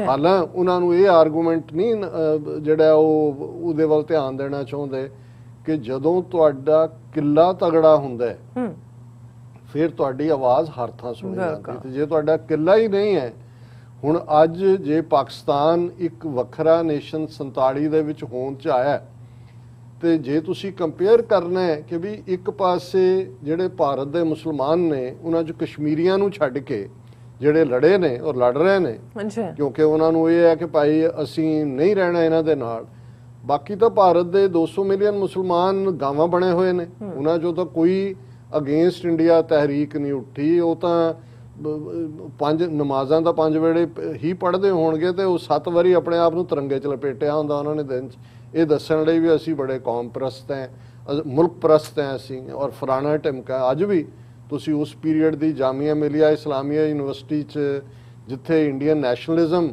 ਦਾ ਪਾਠ ਪੜ੍ਹਾਇਆ ਜਾਂਦਾ ਸੀ, ਡਾਕਟਰ ਜ਼ਾਕਿਰ ਹੁਸੈਨ ਔਰ ਇਹ ਸਾਰੇ ਲੋਕ, ਔਰ ਅੱਜ ਵੀ ਉਹਨਾਂ ਦੇ ਉਸ ਤੋਂ ਅੱਗੇ ਜਾ ਕੇ ਜਾਂਦੇ ਨੇ। ਉਹਨਾਂ ਦੇ ਪ੍ਰੋਟੈਸਟ ਵੀ ਹੋਏ ਸੀਏ ਦੂਸਰੇ ਦੇ ਖਿਲਾਫ, ਸ਼ਾਹੀਨ ਬਾਗ ਜਾਂ ਜੌਹਰੀ ਬਾਗ ਲਖਨਊ 'ਚ ਸਭ ਤਿਰੰਗਿਆਂ 'ਚ ਲਪੇਟੇ ਹੋਏ ਸੀ। ਪਰ ਇਹਦੇ ਬਾਵਜੂਦ ਜਿਹੜੀ ਗੱਲ ਕਾਇਦੇ ਆਜ਼ਮ ਨੇ ਉਸ ਵੇਲੇ ਦੇ ਉਹਨਾਂ ਮੁਸਲਮਾਨ ਲੀਡਰਾਂ ਨੂੰ ਆਵਾਮ ਨੂੰ ਕਹੀ ਸੀ ਕਿ ਇੱਕ ਜੇ ਤੁਸੀਂ ਇੱਥੇ ਰਹਿਣਾ ਪਸੰਦ ਕਰਦੇ ਹੋ ਜੀ ਸਦਕੇ ਰਹੋ, ਪਰ ਤੁਹਾਨੂੰ ਗਲੀ ਦੇ ਹਰ ਮੋੜ ਦੇ ਉੱਤੇ ਸਾਬਤ ਕਰਨਾ ਪਏਗਾ ਕਿ ਤੁਸੀਂ ਪੈਟਰੀਓਟਿਕ ਹੋ। ਔਰ ਜੇ ਮੈਂ ਇਨ ਬਰੀਫ ਗੱਲ ਕਰਾਂ ਕਿ ਸਿੱਖ ਲੀਡਰਸ਼ਿਪ ਨੇ ਤਾਂ ਉਸ ਦੌਰ ਦੇ ਵਿੱਚ ਜੋ ਅਹਿਮਕਾਨਾ ਫੈਸਲਾ ਲਿਆ ਸੀ ਤਾਂ ਉਸ ਦਾ ਖਮਿਆਜ਼ਾ ਭੁਗਤ ਹੀ ਰਹੇ ਹਾਂ। ਅਸੀਂ ਵੀ ਹਰ ਵਾਰ ਪ੍ਰੂਵ ਕਰਦੇ ਹਾਂ ਜਦੋਂ ਕੋਈ ਆ ਕੇ ਸਾਡੇ ਇਕੱਠ 'ਚ ਕਹੇਗਾ ਕਿ ਜੀ ਸਿੱਖ ਬੜੇ ਦੇਸ਼ ਭਗਤ ਨੇ, ਕਦੇ ਕਿਸੇ ਨੇ ਹਿੰਦੂਆਂ ਦੇ ਇਕੱਠ 'ਚ ਜਾ ਕੇ ਕਿਹਾ ਜੀ ਹਿੰਦੂ ਬੜੇ ਦੇਸ਼ ਭਗਤ ਨੇ, ਕਿਉਂਕਿ ਮਾਈਨੋਰਿਟੀਜ਼ ਨੂੰ ਹਰ ਗਲੀ ਦੇ ਮੋੜ ਤੇ ਸਾਬਤ ਕਰਨਾ ਹੋਏਗਾ ਕਿ ਉਹ ਲਾਇਲ ਨੇ ਵਿਦ ਦਾ ਸਿਸਟਮ। ਔਰ ਇਹੀ ਗੱਲ ਇੱਕ ਸਿੱਖ ਲੀਡਰ ਨੇ ਜਿਹਨੇ ਬੇੜਾ ਗਰਕ ਕੀਤਾ ਸਿੱਖਾਂ ਦਾ 47 ਦੇ ਦੌਰ 'ਚ, ਉਹਨੇ ਬਾਅਦ 'ਚ ਕਿਹਾ ਸੀ ਕਿ ਇਹ ਜਿਹੜਾ ਮੈਜੋਰੀਟੇਰੀਅਨਿਜ਼ਮ ਹੈ ਇਹ ਡਿਕਟੇਟਰਸ਼ਿਪ ਤੋਂ ਵੀ ਖਤਰਨਾਕ ਹੈ। ਡਿਕਟੇਟਰ ਦੇ ਹੁੰਦਿਆਂ ਇਹ ਆਸ ਤਾਂ ਹੁੰਦੀ ਕਿ ਡਿਕਟੇਟਰ ਮਰ ਜਾਏਗਾ, ਸ਼ਾਇਦ ਲੋਕਾਂ ਦਾ ਛੁਟਕਾਰਾ ਹੋ ਜਾਏ। ਮੈਜੋਰੀਟੇਰੀਅਨਿਜ਼ਮ ਜਦੋਂ ਤੁਸੀਂ ਨਿਕਲ ਹੀ ਨਹੀਂ ਸਕਦੇ। ਔਰ ਤੁਸੀਂ ਦਾ ਪ੍ਰਭਾਵ ਦੇਖੋ 2014 ਤੋਂ ਜਦੋਂ ਤੋਂ ਹਿੰਦੂ ਤਵੀਆਂ ਦੇ ਹੱਥ 'ਚ ਪਾਵਰ ਆਈ ਸਿੱਧੇ ਤੌਰ ਤੇ, ਈਵਨ ਵਾਜਪਾਈ ਜਦੋਂ ਪ੍ਰਾਈਮ ਮਿਨਿਸਟਰ ਸੀ ਉਹ ਇਫਤਾਰ ਪਾਰਟੀ ਜਦੋਂ ਰਮਜ਼ਾਨ ਦਾ ਮਹੀਨਾ ਚੱਲਦਾ ਉਦੋਂ ਜ਼ਰੂਰ ਦਿੰਦਾ ਸੀ। ਸਾਰੇ ਕਾਂਗਰਸੀ ਲੀਡਰ ਬੜੇ ਬੜੇ ਜਿਹੜੇ ਨੇ ਹਰ ਸੋਸ਼ਲਿਸਟ ਪਾਰਟੀ ਤੋਂ, ਹੁਣ ਤੁਸੀਂ ਦੇਖੋਗੇ ਕਿ ਤੁਹਾਨੂੰ ਕਿਤੇ ਨਜ਼ਰ ਨਹੀਂ ਆਏਗਾ ਕਿ ਦਿੱਲੀ 'ਚ ਬੀਜੇਪੀ ਨੇ ਤਾਂ ਇਹਨਾਂ ਨੇ ਤਾਂ ਕੀ ਕਰਨਾ ਹੈ, ਇਹ ਤਾਂ ਕੋਈ ਮਿਨਿਸਟਰ ਤੱਕ ਲੈ ਕੇ ਰਾਜੀ ਨਹੀਂ। ਕੋਈ ਪਾਰਟੀ ਇਫਤਾਰ ਨਹੀਂ ਕਰਦੀ, ਕੋਈ ਮੁਸਲਮਾਨਾਂ ਦੇ ਇਕੱਠ 'ਚ ਜਾ ਕੇ ਜਿਹੜਾ ਉਹ ਉਸ ਤੋਂ ਬਚਣਾ ਚਾਹੁੰਦਾ ਹੈ, ਕਿਉਂਕਿ ਹਾਲਾਂ 20 ਕਰੋੜ ਕੋਈ ਛੋਟੀ ਗਿਣਤੀ ਨਹੀਂ ਹੈ, ਲੇਕਿਨ ਉਹ ਇਹ ਸਾਬਤ ਕਰਨਾ ਚਾਹੁੰਦੇ ਨੇ ਕਿ ਭਾਈ ਉਹ ਜਿਹੜੇ ਨੇ ਉਹ ਹਿੰਦੂਆਂ ਨੂੰ ਨਾਰਾਜ਼ ਨਹੀਂ ਕਰਨਾ ਚਾਹੁੰਦੇ। ਔਰ ਇਹੀ ਹਾਲ ਜਾਵੇਦ ਅਖਤਰ ਖੁੱਲ੍ਹ ਕੇ ਪਾਕਿਸਤਾਨ ਦੇ ਖਿਲਾਫ ਬੋਲਣ ਵਾਲਾ, ਇਹ ਵੀ ਸ਼ਬਾਨਾ ਆਜ਼ਮੀ ਵੀ ਦੀ ਘਰ ਵਾਲੀ, ਹੁਣ ਉਹਨੇ ਪਿਛਲੇ ਦਿਨਾਂ ਦੇ ਵਿੱਚ ਸਟੇਟਮੈਂਟ ਦਿੱਤੀ ਉਹਨੇ ਆਪਣੇ ਵੱਲੋਂ। ਹੁਣ ਉਹੀ ਨਸੀਰੁਦੀਨ ਜਿਹੜਾ ਐਕਟਰ ਤਾਂ ਚੰਗਾ ਹੈ, ਲੇਕਿਨ ਉਹ ਵਹਿਸ਼ੀ ਕਹਿ ਰਿਹਾ ਤਾਲਿਬਾਨਾਂ ਨੂੰ। ਕਿਹਨੂੰ ਖੁਸ਼ ਕਰ ਰਿਹਾ? ਹਿੰਦੂ ਤਵੀਆਂ ਨੂੰ ਕਰ ਰਿਹਾ। ਹੁਣ ਜਾਵੇਦ ਅਖਤਰ ਨੇ ਕਿਹਾ ਕਿ ਜੀ ਇਹ ਜਿਹੜਾ ਇਹ ਮਜ਼ਹਬ ਦੀ ਤਾਲਿਬਾਨ ਔਰ ਦੂਜਾ ਹਿੱਸੇ ਨੇ, ਪਰ ਉਹਨੇ ਕਿਹਾ ਜੀ ਨਾਲ ਦੀ ਨਾਲ ਇਹ RSS, ਵਿਸ਼ਵ ਹਿੰਦੂ ਪਰਿਸ਼ਦ ਔਰ ਫਲਾਣਾ, ਇਹ ਵੀ ਉਸੇ ਕਿਸਮ ਦੀ ਵਿਚਾਰਧਾਰਾ, ਜਿੰਨੀ ਖਤਰਨਾਕ ਇਸਲਾਮਿਕ ਆਈਡੀਓਲੋਜੀ ਹੈ ਤਾਲਿਬਾਨ ਦੀ, ਉਨੀ ਹਿੰਦੂਤਵਾਦੀ ਹੈ। ਹਾਲਾਂਕਿ ਇਹ ਕੰਪੇਅਰ ਕਰਨਾ ਵੀ ਨਹੀਂ ਬਣਦਾ। ਤਾਲਿਬਾਨ ਹਿੰਦੂ ਤਵੀਆਂ ਦੇ ਮੁਲਕ ਤੇ ਕਿਹਨੇ ਜਿਹੜਾ ਕਬਜ਼ਾ ਕੀਤਾ ਹੋਇਆ, ਉਹ ਤਾਂ ਵਿਦਿਨ ਜਿਹੜੇ ਆਪਣੇ ਸ਼ਹਿਰੀ ਨੇ ਉਹਨਾਂ ਦੇ ਖਿਲਾਫ ਨਫ਼ਰਤ ਫੈਲਾ ਰਹੇ ਨੇ। ਉੱਥੇ ਤਾਂ ਉਹ ਸਾਮਰਾਜਾਂ ਦੇ ਖਿਲਾਫ ਲੜੇ ਨੇ, ਦੋ ਪਾਵਰਸ ਦੇ। ਪਰ ਜੇ ਇਹਨੂੰ ਤੁਸੀਂ ਲਿਬਰਲੀ ਕਹਿ ਵੀ ਲਓ ਕਿ ਜੀ ਇਹ ਜਿਹੜੇ ਆਪਣੇ ਆਪ ਨੂੰ ਐਗਨੋਸਟਿਕ ਕਹਿੰਦੇ ਨੇ, ਉਹਨੇ ਕਹਿ ਵੀ ਦਿੱਤਾ ਜਿੰਨਾ ਵਿਰੋਧ, ਹੁਣ ਉਹਦੇ ਘਰ ਦੇ ਬਾਹਰ ਵੀ ਪ੍ਰੋਟੈਸਟ ਹੋ ਰਹੇ ਨੇ ਬੀਜੇਪੀ ਦੇ। ਈਵਨ ਸ਼ਿਵ ਸੈਨਾ ਜਿਹੜੀ ਅਦਰਵਾਈਜ਼ RSS ਦੇ ਨਾਲ ਨਹੀਂ ਹੈ, ਉਹਨੇ ਆਪਣੀ ਹਕੂਮਤ ਬਣਾਈ ਹੋਈ ਹੈ, ਉਹਨਾਂ ਦਾ ਸਾਹਮਣਾ ਜਿਹੜਾ ਨਿਊਜ਼ਪੇਪਰ ਹੈ ਉਹ ਵੀ ਕਹਿ ਰਹੇ ਨੇ ਜੀ ਇਹ ਤਾਂ ਹਿੰਦੂ ਤਵੀਆਂ ਦੀ ਵਿਚਾਰਧਾਰਾ ਨੂੰ ਚੈਲੰਜ ਹੈ, ਭਾਵੇਂ ਅਸੀਂ RSS ਨਾਲ ਨਹੀਂ ਹੈ। ਔਰ ਇਹ ਜਿਹੜਾ ਵਿਸ਼ਵ ਹਿੰਦੂ ਪਰਿਸ਼ਦ ਕਹਿ ਰਹੀ ਹੈ ਜੀ ਇਹ ਬਿਲਕੁਲ ਇਹ ਗਦਾਰੀ ਹੈ।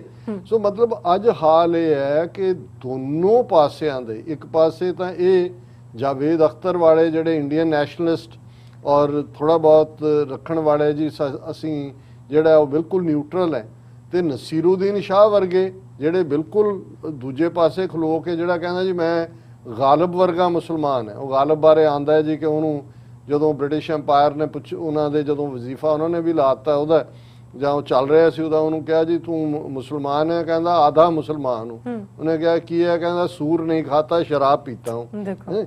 ਸੋ ਉਹ ਆਪਣੇ ਆਪ ਨੂੰ ਗਾਲਬ ਦੇ, ਉਹਨੇ ਗਾਲਬ ਫਿਲਮ 'ਚ ਵੀ ਉਹੀ ਰੋਲ ਅਦਾ ਕੀਤਾ ਮਿਰਜ਼ਾ ਗਾਲਬ ਦਾ। ਹੁਣ ਉਹ ਜੋ ਕਹਿ ਰਿਹਾ ਹੈ ਉਹਦੇ ਤੋਂ ਵੀ ਤੁਹਾਨੂੰ ਡਰ ਨਜ਼ਰ ਆਉਂਦਾ ਕਿ ਵੀ ਉਹ 2 ਵਾਰ ਆਪਣੇ 50 ਸੈਕਿੰਡ ਦੀ ਉਹਦੀ ਵੀਡੀਓ ਹੈ ਉਹ ਵਹਿਸ਼ੀ ਕਹਿ ਰਿਹਾ ਤਾਲਿਬਾਨ ਨੂੰ। ਔਰ ਈਵਨ ਜਿਹੜੇ ਇੱਥੇ ਇੰਡੀਅਨ ਨੈਸ਼ਨਲਿਸਟ ਆਪਣੇ ਆਪ ਨੂੰ ਕਹਾਉਣ ਵਾਲੇ ਮੁਸਲਮਾਨ ਨੇ ਉਹ ਵੀ ਕਹਿ ਰਹੇ ਨੇ ਵੀ ਨਸੀਰੁਦੀਨ ਨੂੰ ਇਸ ਪੀਰੀਅਡ 'ਚ ਕਹਿਣ ਦੀ ਕੀ ਲੋੜ ਪਈ, ਕਿਉਂਕਿ ਬਾਕੀ ਸਾਰੇ ਜਿਹੜੇ ਨੇ ਹੁਣ ਉਹਨਾਂ ਦੇ ਪਿੱਛੇ ਪੈ ਗਏ। ਦੇਖੋ ਜੀ ਅਸੀਂ ਤਾਂ ਪਹਿਲਾਂ ਹੀ ਕਹਿੰਦੇ ਆ ਇੰਡੀਅਨ ਮੁਸਲਮਾਨ ਤਾਲਿਬਾਨਾਂ ਦੇ ਇਹ ਹੈ ਗੁਲਾਮੀ, ਕਿ ਜਿੱਥੇ ਤੁਸੀਂ ਨੋ ਮੈਟਰ ਕਿਸ ਸ਼ੇਡ ਦੇ ਨਾਲ ਡਿਵੈਲਪ ਹੁੰਦੇ ਹੋ, ਕਿੱਥੇ ਕਾ ਕੇ ਤੁਸੀਂ ਖੜੇ ਹੋ, ਪਰ ਤੁਹਾਡੀ ਕੋਈ ਆਵਾਜ਼ ਨਹੀਂ ਹੈ। ਤੁਹਾਨੂੰ ਹਰ ਗਲੀ ਦੇ ਮੋੜ ਤੇ ਝੁਕ ਕੇ ਸਲਾਮਾਂ ਕਰਨੀਆਂ ਪੈਂਦੀਆਂ ਨੇ ਕਿ ਭਾਈ ਇਹੀ ਹੈ। ਉਹ ਆਮ ਮੁਸਲਮਾਨ ਤਾਂ ਵਿਚਾਰੇ ਜਿੱਥੇ ਮਰਜ਼ੀ ਉਹਨਾਂ ਨੂੰ ਕੋਈ ਚੂੜੀਆਂ ਵੇਚਣ ਵਾਲਾ ਹੈ, ਕੋਈ ਕਬਾੜ ਵਾਲਾ, ਉਹਨੂੰ ਰੋਕ ਕੇ ਜੈ ਸ਼੍ਰੀ ਰਾਮ ਤੇ ਦੂਜੇ ਨਾਰੇ ਲਵਾਓ ਜਾਂ ਦੂਜੇ। ਅੱਜ ਹਾਲ ਇਹਨਾਂ ਦਾ ਵੀ ਇਹ ਹੋ ਗਿਆ। ਇਹ ਜਾਵੇਦ ਅਖਤਰ ਹੋਏ, ਨਸੀਰੁਦੀਨ ਸ਼ਾਹ ਹੋਏ ਔਰ ਕਿੰਨੇ ਹੋਰ ਹੋਣਗੇ। ਔਰ ਕੱਲਾ ਇਹੀ ਨਹੀਂ ਹੈ, former UP governor Aziz Qureshi booked for sedition over derogatory remarks against Yogi government. ਹੁਣ ਬੁੱਢਾ ਬੰਦਾ 81-82 ਸਾਲ ਦਾ ਜਿਹੜਾ ਖੁਦ ਗਵਰਨਰ ਰਿਹਾ ਅਜ਼ੀਜ਼ ਸੈਡੀਸ਼ਨ, ਉਹਨੇ ਕਿਹਾ ਕਿ ਬਈ ਇਹ ਤਾਂ ਸਾਡੇ ਖਿਲਾਫ ਰਹੇ।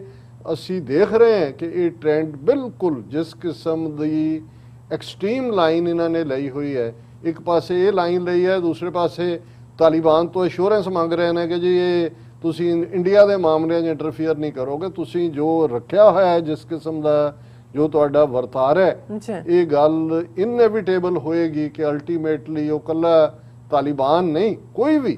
ਹੁਣ 20 ਕਰੋੜ ਲੋਕਾਂ ਨੂੰ ਤੁਸੀਂ ਔਰ ਜੇ ਉਹਦੇ ਤੁਸੀਂ 30 ਮਿਲੀਅਨ ਸਿੱਖ ਜੋੜ ਲਓ, 30-32 ਮਿਲੀਅਨ ਈਸਾਈ ਜੋੜ ਲਓ, ਦਲਿਤ ਜੋੜ ਲਓ, ਔਰ ਉੱਪਰ ਬੈਠੀ ਹਿੰਦੂਤਵਾਦੀ ਆਈਡੀਓਲੋਜੀ ਸਮਝਦੇ ਨੇ ਕਿ ਵੀ ਇਹਨਾਂ ਨੂੰ ਇਗਨੋਰ ਕੀਤਾ ਜਾ ਸਕਦਾ। ਨਹੀਂ, ਇਹ ਵੀ ਉਸ ਰਸਤੇ ਵਾਲੀ ਵੱਧ ਰਹੇ ਨੇ ਜਿਵੇਂ ਸੋਵੀਅਤ ਯੂਨੀਅਨ ਕਲੈਪਸ ਹੋਇਆ, ਯੂਗੋਸਲਾਵੀਆ ਦੇ 7-8 ਦੇਸ਼ ਨਿਕਲੇ, ਇਸ ਭਾਰਤ ਚੋਂ ਅਲਟੀਮੇਟਲੀ ਘੱਟੋ ਘੱਟ 15 ਦੇਸ਼ ਨਿਕਲਣਗੇ ਔਰ ਭਾਰਤ ਦੇ ਮੁਸਲਮਾਨਾਂ ਕੋਲ ਵੀ ਕੋਈ ਚੋਇਸ ਨਹੀਂ ਹੋਏਗੀ other than to fight back. ਜੀ ਡਾਕਟਰ ਸਾਹਿਬ ਤੁਹਾਡਾ ਬਹੁਤ ਬਹੁਤ ਸ਼ੁਕਰੀਆ, ਤੁਸੀਂ ਆਪਣੇ ਵਿਚਾਰ ਸਾਡੇ ਦਰਸ਼ਕਾਂ ਨਾਲ ਸਾਂਝੇ ਕੀਤੇ ਨੇ। ਸੋ ਇਸ ਦੇ ਨਾਲ ਆਪਣੇ ਵਿਊਅਰਸ ਕੋਲ ਲੈਣੀ ਇਜਾਜ਼ਤ। ਵਿਊਅਰਸ, ਸਾਡੇ ਪ੍ਰੋਗਰਾਮ ਦਾ ਸਮਾਂ ਇੱਥੇ ਸਮਾਪਤ ਹੁੰਦਾ ਹੈ। ਤੁਸੀਂ ਆਪਣੀ ਰਾਏ ਤੇ ਸੁਝਾਅ ਸਾਨੂੰ ਭੇਜਣਾ ਭੁੱਲਣਾ। ਸਾਡੇ ਇਸ ਪਤੇ ਤੇ sos@tv84.tv ਤੇ ਅਸੀਂ ਆਪਣਾ ਪ੍ਰੋਗਰਾਮ ਲੈ ਕੇ ਫਿਰ ਦੁਬਾਰਾ ਤੁਹਾਡੇ ਰੂਬਰੂ ਹੋਵਾਂਗੇ। ਤਦ ਤੱਕ ਲਈ ਮੈਨੂੰ ਤੇ ਆਪਣਾ ਸੁਣਾ ਗਿਆ ਤਾਂ ਦੇਖਦੇ ਰਹੋ TV84। ਬੁਲਾ ਦਿਓ ਫਤਿਹ। ਵਾਹਿਗੁਰੂ ਜੀ ਕਾ ਖਾਲਸਾ, ਵਾਹਿਗੁਰੂ ਜੀ ਕੀ ਫਤਿਹ। ਰੱਬ ਰਾਖਾ।